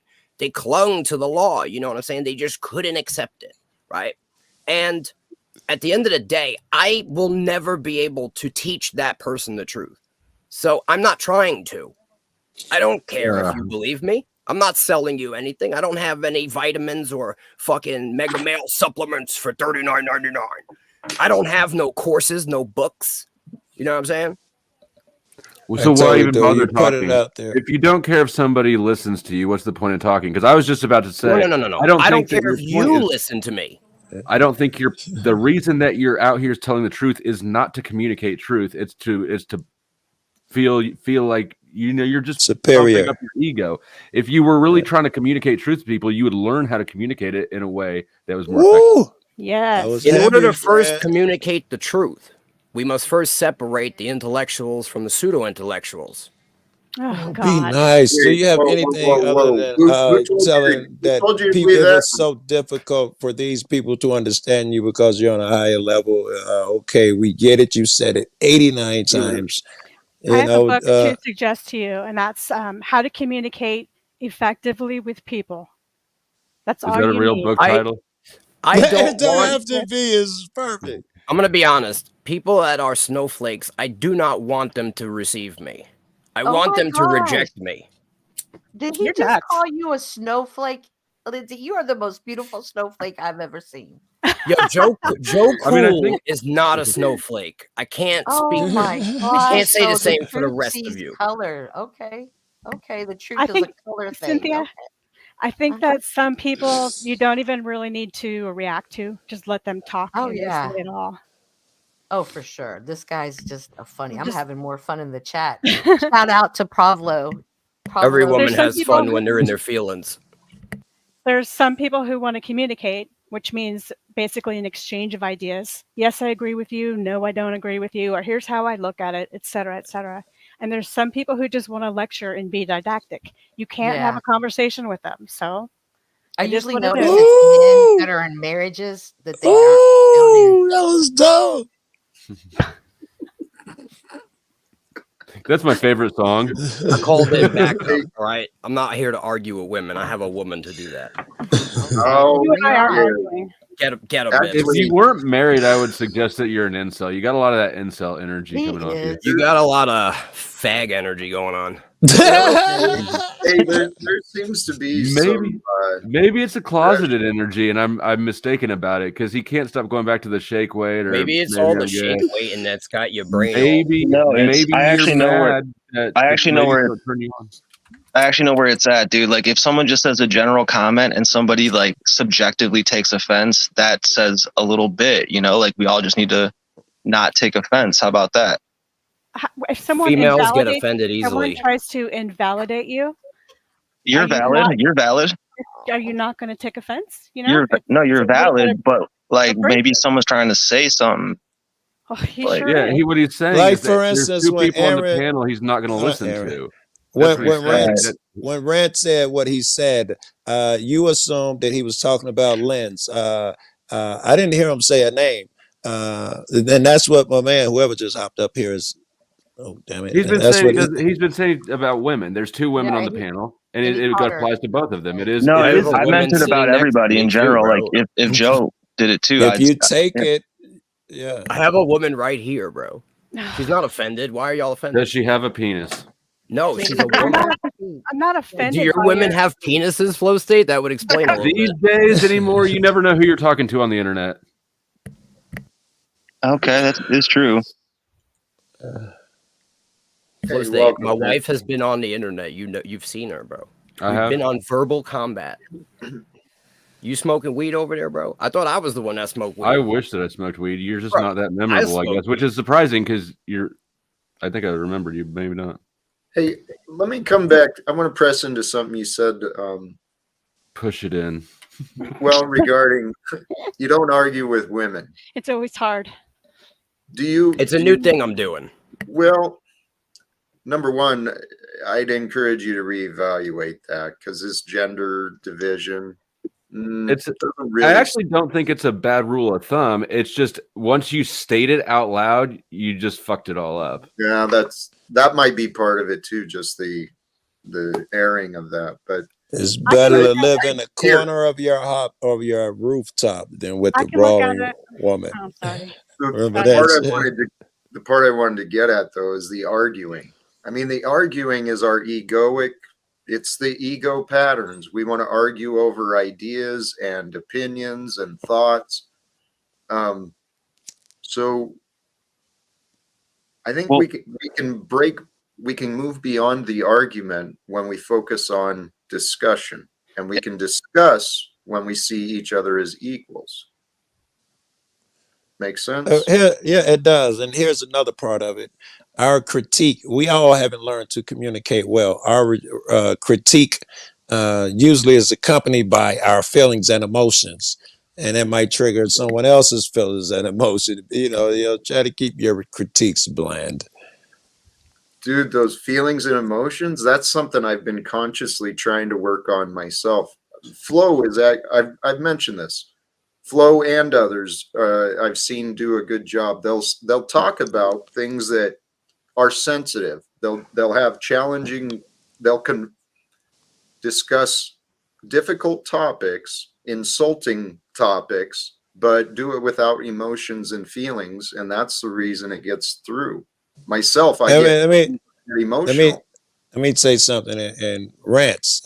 Shit. In reality, in the rooms where I like to hang out, the emotional shit don't come into play. You know, motherfuckers control you and have fun, talk about your mom, and it doesn't even disrupt the conversation. And that's how it should be. That's right. Everybody's getting offended, fucking flaking out, bro. We're supposed to be men, and I'm honestly, not getting offended that you dislike women or that you live in this patriarchal society. I'm letting you, granting you. Hey, Cynthia, why don't you yell at her when she interrupts me? That's sexual bias, all right? Dude, I'm offended. Listening to you. Yo, my flake is all melted, bro. I only got 3 points left on it. I'm gonna go have to hop in the freezer real quick to get back to Cynthia. Equilibrium. Cynthia, words are not ice baths. What are y'all talking about? If I can't bust your balls, how can we be friends? I'm just saying. If we can't joke around, break balls, how can we be friends? You came in here saying that you're telling the truth, but yet you're hiding. So you came in here yelling at me and didn't even introduce yourself. That's rude. You didn't introduce yourself. I was here first. I did introduce myself. That is the most flakiest complaint I've heard. You didn't listen. You're probably talking. He tries to tell the truth as he knows it, man. He just throws a jab in the end, and it totally distracts you. And cats like him determine how strong you are by that. Because if you're focused, you won't distracted. Every time you're able to pull you off your square with that, he gets a little hard on, man. It's just, I know this is a fun for him, which is weird. Mm-hmm. No, it's a tough judgment or a test. I do the same. I can't. I'm an asswipe. Hey, yo, when you Right. assume you make an ass out Joe of you, Cool. but don't make an Joe ass out of Yeah. me. You know what I mean? Have you heard about that case in Mississippi about the 215 bodies behind the jail? No. Oh, how many did you say? 215 that were buried behind the jail. Okay, I was talking okay. about I heard Yo, 241. what about all the missing kids that go Yeah, missing in this country? so And Oh no, there's she's a- talking tunnels about and it right Way now. there. She's Hold talking on. about it. that? So right now, I know, listen. What about I some know you two important guys shit? You want know to what I mean? talk. Hold Hang on, on, I'm wait. talking to a real man, okay? Yeah, be nice, be Joe, nice. All right. let me ask you a Let's just question. switch up. Let's just switch I up the brought whole this up. conversation, Cynthia. I Let's brought go. this up Do the you other guys have day. any topics based in Okay, I reality? brought this up the other day, Joe. As an Let's just auditor, hear it out so we can finish it. as an It's auditor, interesting. as Yeah. an auditor, would that be something that you like if people in the community were always talking about, hey, my friend's gone missing and I last seen him with the cop? As an auditor, is that something you would somehow begin to investigate? Yes. And would that come up on your radar? I'm interested as fuck, and I have been looking into it, and I don't know if me being an audit got anything to do with it. And the first couple that I looked at, I assumed that they were inmates found buried behind. No, these niggas were killed in the street. The one hit Right. by a car. How do you end up behind the prison? It was You an died on off-duty the street cop. corner somewhere. It's It was interesting. an off-duty cop. The other day I was at a panel and people from is it Mississippi, I believe, right? That were coming up and talking Are we about talking about mainstream media right now? I'm just they're curious. talking God about damn. See, this is why you're an agent of chaos. Yeah, I ain't they seen were mainstream media in coming up. forever. No, I'm it st- wasn't mainstream media. This was YouTube. Somebody came up and brought it up, and then it opened up the panel, and the other people came up and started telling their stories I've been about looking the into that place. shit. The and the reason they were caught is because all of the buzzards were flying over the jail. Wow. Yo, Because guys, seriously, That's I a lot of I bodies. got a decent. It's a little joke I'm working on. You mind if it's real quick? Okay. It's like the three wise men from the Bible. Yeah. no, All right, so they there wasn't brought. three wise men. You don't There know was who the a three wise magi. men are? There Frankincense, wasn't three wise myrrh. men. They were No, the no, no. magi. They were It was 2,000. gold, frankincense, and they brought marijuana. Myrrh. They brought gold, frankincense, You're and boring myrrh. as It was fuck, the dude. magi people. It was the magi people. Yeah, no, I'm They just were trying to the see if, who knows So about we the were three having wise a men. conversation. Yo, listen, Aaron. it was gold, frankincense, and myrrh. I make soap with all those ingredients in it and Okay. olive oil, Oh, right? obviously these gentlemen EminentSoapCo.com. don't like to have a deep conversation. I got male We'll just testosterone do it on boosters. flow. Bro, prove you've got a vitamin D Wi-Fi. sun I oil. don't know. I don't believe it. Incel energy too strong. It is. It absolutely is. If he had a woman next to him, Yo. she would have came up and spoke. Listen, That I don't hurts know who to everybody, call who Cynthia. an incel. You got this grown ass man playing with a shake weight. You got Cynthia over here talking like she got spaghetti up her nose. You know what I'm saying? What are we talking about here?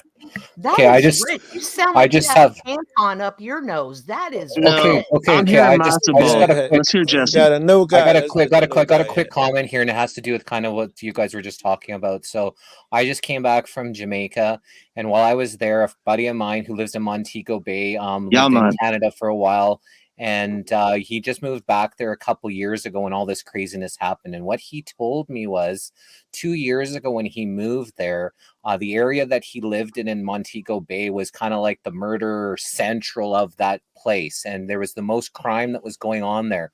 1 year ago, they burnt the police station down. Ever since they burnt the police station down, it's been no murders, no crime. The crime dropped that the police station burnt down. And he was talking to the people around there and say, do you guys notice since the police station has been gone, everything has been peaceful here? So he was saying it's like they're hired mercenaries that were going around causing the trouble there. So I got some stuff that I'm doing. I heard what you guys were talking about. I just wanted to share that. So have fun.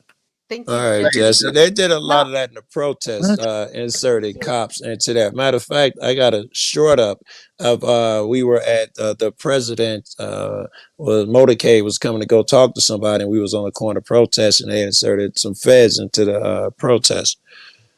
Yeah, a lot of the guys who disrupted us when we were having peaceful shit, a lot of them later on turned out to be cops. Facts. That's the issue with Mississippi, because how Jack's always going, we're going to eat in secrets, because it was who has access to get behind a jail and bury a body? Hold on, Jack. People who do cement work. Do police stations not have cameras around the building? Like, how do you, like, that You had mean to be prisons? Yeah, and so like what does that lead? Like, what are you saying? You're just telling us a story that you heard.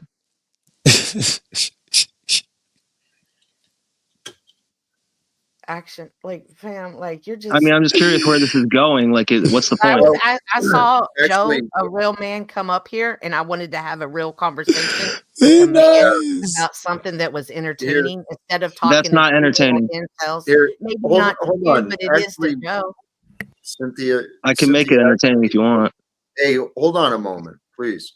Because Cynthia actually did tie it back to something I care about and point it out, you know? Yes. The cover-ups and the corruption and all this crap that the masses are dealing with, it's all enabled.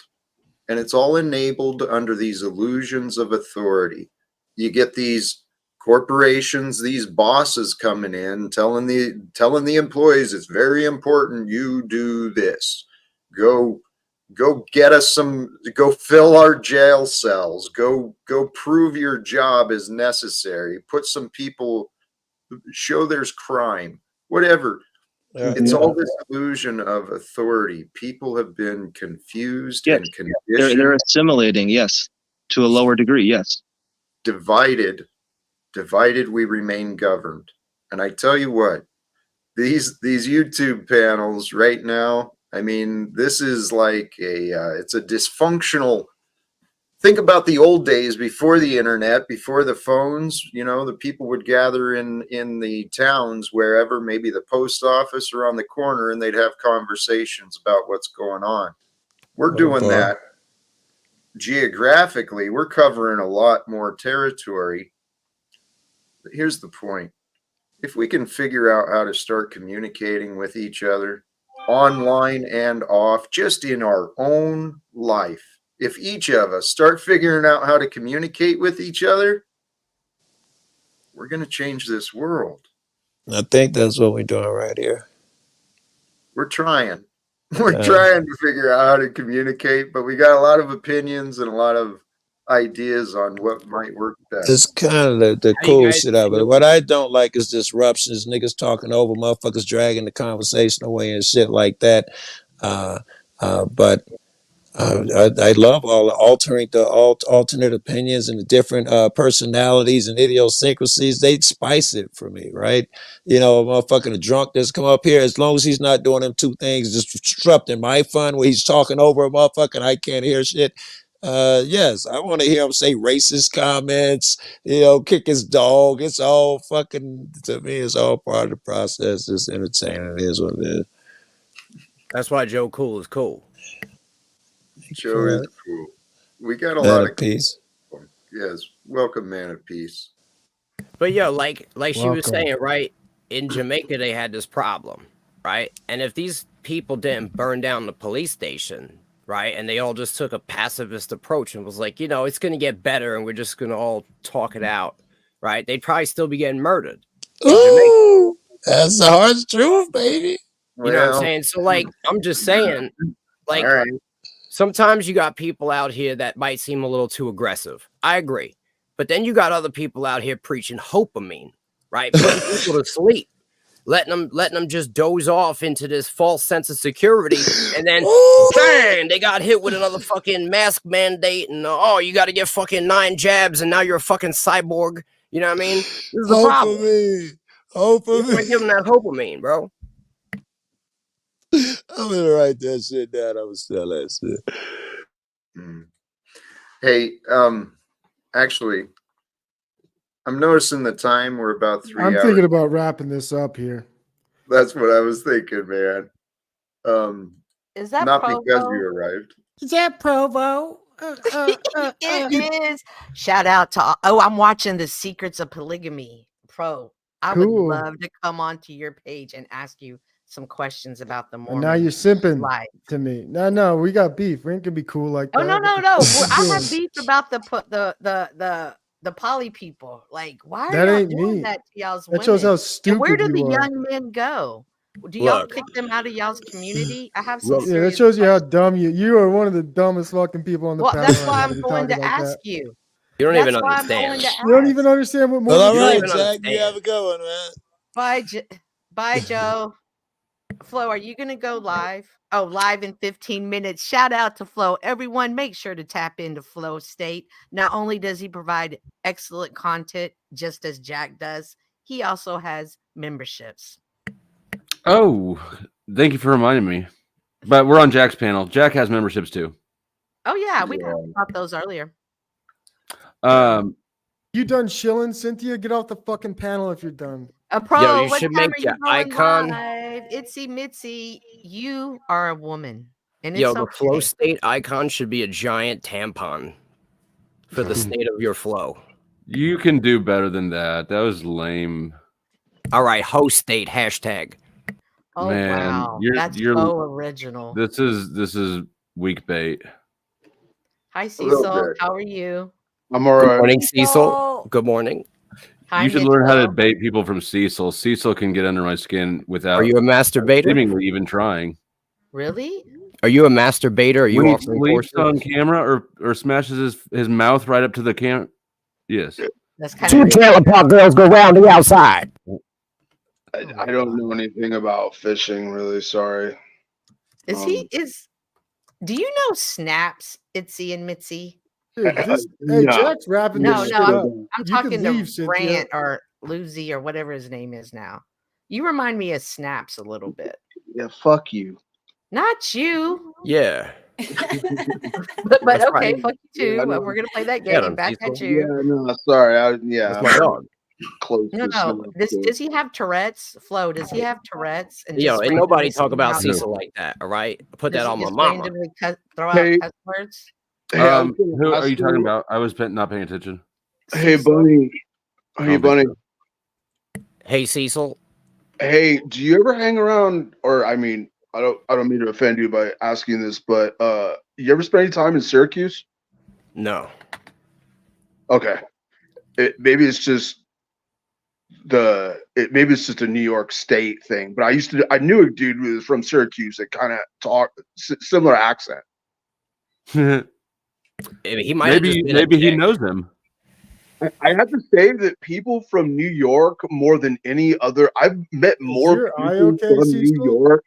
Like New Yorkers have a tendency to move around. It seems like. Word. You know what I mean?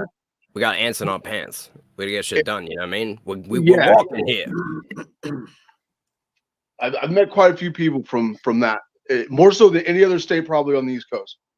We've got hustle in our Crazy. blood. You got ants, you got doo-doo stains, you got Just like a your mother. whole bunch of Some pee. some crust, some Deo crust in there. All right. I mean, you know you was in them. Jack, gonna cut these start- people off. Come on, let's do our last. Cynthia already gave her last Yeah. words. Kick her. No. Let a few I'll other see you people- later, Provo. Bye, Jack. Thank Let's you see. so much. Let's Later, see. dog. Flo, Thanks are for having us. dropping You the ready link in to? the back, Good or to was see it, you is again. it going to be? Oh, never mind. Bye, All guys. right.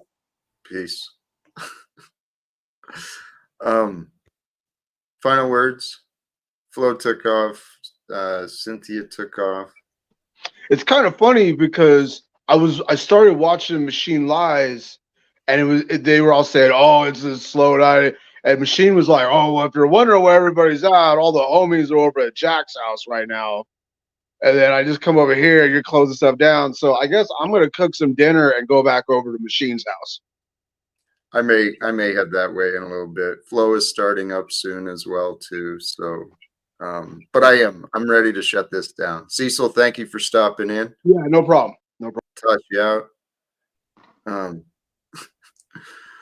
Mitchell, I was kind of hoping you'd jump in. You're a man who brings peace to the chaos, and we had some chaos about when you were showing up. Yeah, I was late to the show. I came up to simp for Shadow Bunny, though. He's my spirit animal. I don't really know the guy, but man, he just spit some heavy truths, and I can't find anything wrong with what he says. So it's an interesting perspective. And yeah, the rant guy. Yeah. Yeah, the Shadow Bunny. What happened? I mean, you mind giving me the brief? If you, I mean, I just like you. I kind of appreciate it. I resonated with a lot of what he said. I just met him yesterday, I think, on this panel.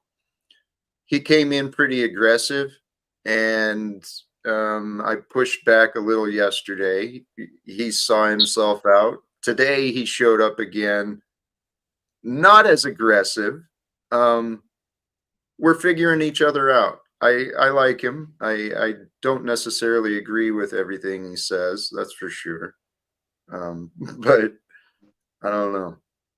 It's interesting. Yeah. I think he has a very valuable perspective, but as we all do, we can learn. We can all learn something from each other for sure. So that is it. All right, brother. Thanks for having me up, Jack. Good seeing you, man. All the best. You too. God bless, man. Yeah, likewise. Provo? Actually, I think the doctor was here before me. I'd like for him to give his last words first, just out of respect for him. Are you there? Hello. Hey, beautiful. Hello. Yes. I'd like to thank you very much, Jack. And Ian did some research on my behalf while you were online. I'd like to thank everybody on the panel. And I suppose a final word might be, we as a whole of humanity, we need to think twice before being obedient and complicit. That's about it. Hey, Dr. AKE, could you drop your channel link in the chat so everybody can subscribe to you? I'd love to be a part of your lit ass community. I'm not very good. I don't know how to use all this. But just put it in the private chat. I'll do it for you. Just put it in our private chat, and I'll promote you, or Jack will. Jack will maybe. Yeah, I think I can find him. Is not that link under my name there? Is not that link my YouTube channel? No. Oh. Oh, Here. okay. I got you. If you look up, listen, I'm not very good at the computer, but if you go to YouTube and type in my name, Tony Drake, and you can type in water wheel or Nornalup, you'll find I'm not a I don't create content like all you guys do. That's you, right? Is that your channel? Where? On the screen? No. No. Oh, no. Huh. Oh. No, it's not me. I'll put it in there. It's one of his. All righty. I guess that's not you then. No, that's not me. Okay. Maybe I'll try and do it. All right. I'll try. Yes, if you can, please. I do tag the panelists, particularly if they've got channels. I may have tagged the wrong person from yesterday then. So where do I go? I've got this screen in front of me, but I don't know which buttons to press. Press the X at the top of the screen. You can also kick him as well, Jack, if you have to. Yeah, I'm assuming, yes. Tony, thank you for joining. I appreciate the update, and maybe you can return again in the future. Aaron, you showed up right at the end there. Yeah, apparently there's a lot of I don't know, obsession about me or something. That's very interesting. Hey, by the way, you know that song, I'm So Vain? You think everything is about right? You? We're talking about the Aaron. We're talking about the other Aaron, and it's. Is there another Aaron with one A? Because that is awesome. It's Aaron Gauci that he Thank you for telling me that. Colors. I tried to tell you in chat. I know. No, I was saying if there is, good on him for pissing people off.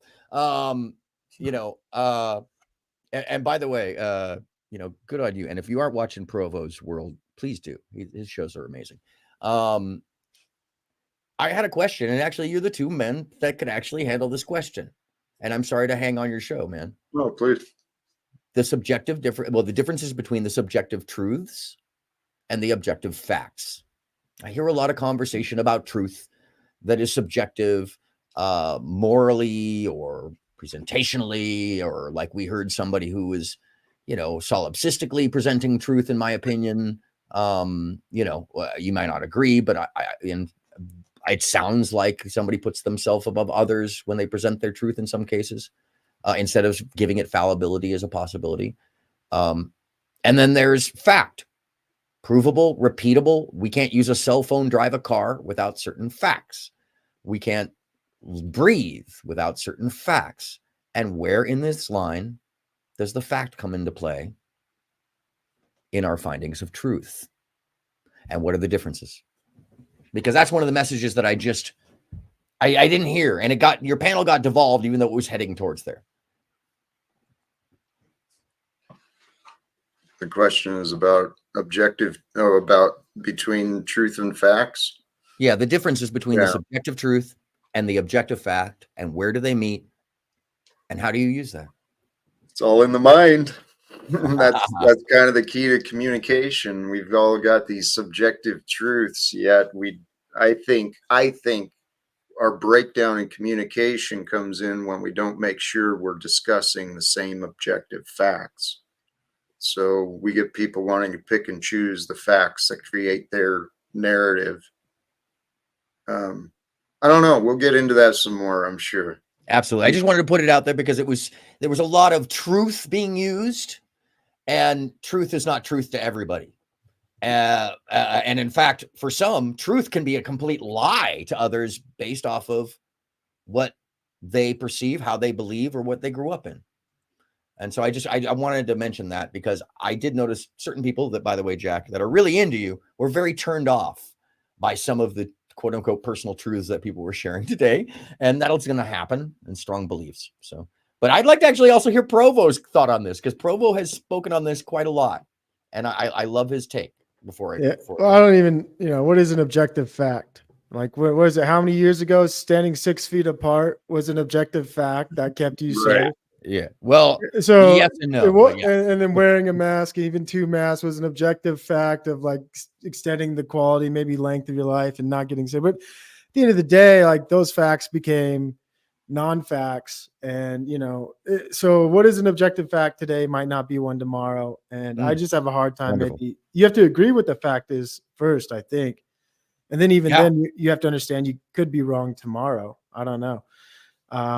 But yeah, it's a good question. Jack should definitely dedicate some more time to that idea and topic. But Provo, can I just add to that though, real quickly? It Go does ahead. take a certain amount of humility to take that change of admission that your fact has changed.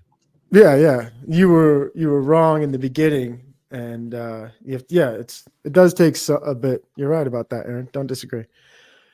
Love you guys. I have a great day. Thank you, Jack. Hey, God bless you. Everybody go subscribe to Aaron. Hey, Aaron, drop your channel link in the chat. I think somebody just did that for me, which is very kind of whoever did it. Thank you, guys. Yeah, God bless you, Aaron. Thank you, brother. Hey, Jack, I'm just going to make this short. I know you've been planning on wrapping this up. It's getting a little bit late. And, praise God, what a great show. And, at the end, I did think a lot of people did find fulfillment in sharing their ideas and their beliefs. And they found, maybe peace in the end. I think you can find peace in disagreement, just another wonderful show, Jack. And as a man of peace and as somebody's looking for fulfillment, I love the attention some of these people give me. Like it's, Cynthia and all of her haters, and well, they're my haters now. Just everybody, thank you guys for, talking to me, bullshitting with me. It really means a lot. It brings me peace to know that I can get to you and just kind of ruffle your feathers. I like that. It makes me happy. But anyways, Jack, that's how I find peace and fulfillment is with conflict. And conflict content was on the docket today. Great show. God bless you. And can't wait for tomorrow's new episode. It's going to be hot off the press. So hit the like, share with some. Hey, folks, if you might be like standing in line, a lot of these people will probably, Jack, take public transportation is my guess, a large part of your audience. And maybe you're standing in line for the bus stop and, you're just on your phone, you're listening to Jack Talcott. Give the person next to you, your neighbor in the line, give them Jack's link, right? Let's get some more boots on the ground. Let's try to share this message with more people. I think it'd be great for Jack to bring in some fresh blood into the chat, into the panel. And there's people out there, they don't know quite yet that they're actually fans of Jack. Jack doesn't know how big his audience really is. And we got to take it upon our shoulders and on our backs, put the burden on us to get Jack's message out there. He can't do it himself. All right. We have to help him. So I give a challenge, I call it the one Jack a day off challenge. Get Jack off to one person, in real life, even a stranger. You might only know him for a couple minutes, but say, hey, I really met this cool guy on YouTube and he can change your life too. And his name's Jack Talcott. Let me just send you his link, or maybe show him your phone. Anyways, Jack, can't wait to see your message grow. World peace is upon us. I can feel it in the air. The UN is crumbling right now, and you're only getting stronger. God bless. All right, brother. Thank you. Brothers and sisters, sincerely, all who joined the panel today, joined the chat, joined in viewing or listening, thank you sincerely. I appreciate that you did.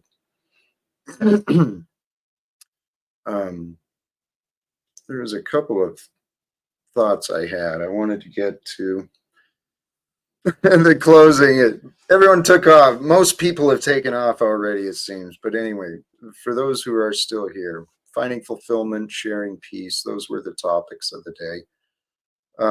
We certainly had some interesting characters. I do appreciate all of the perspectives that join. The goal for me, what I am purposefully, intentionally trying to offer, is the reminder that you, wherever you are, whoever you are, you have within you the power to find peace in this moment, right here and now, with you.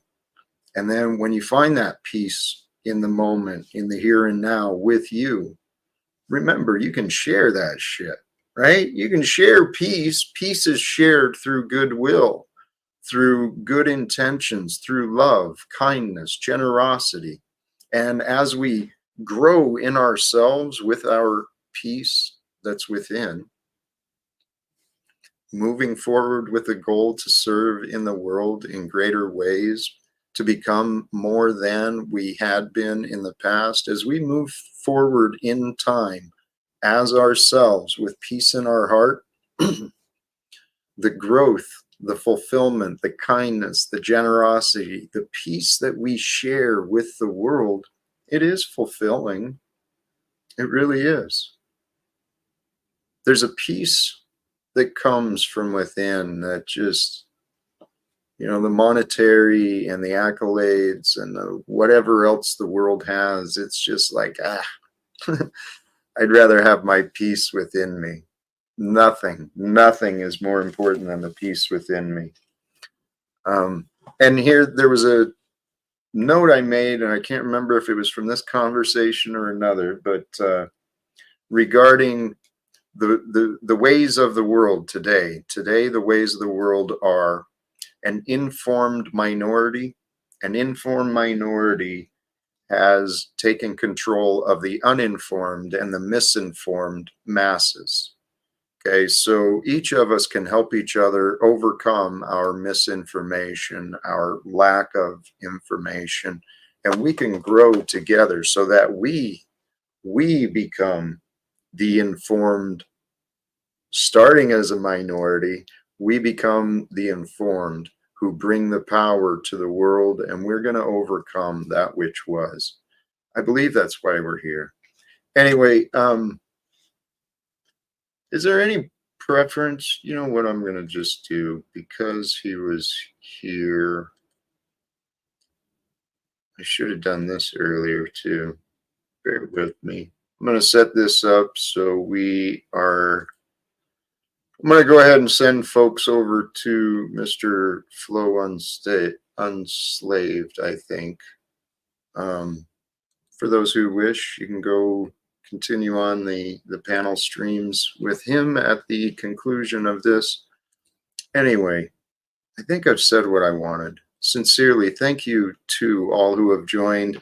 I hope you return again tomorrow, another day, where we will once again discuss the details and intricacies of life, with the purposes of bringing some strength and wholeness to these concepts, so that each of us can move forward in the day a little stronger, a little greater, and a little more fulfilled.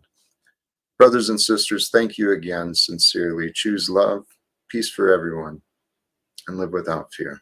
God bless us all.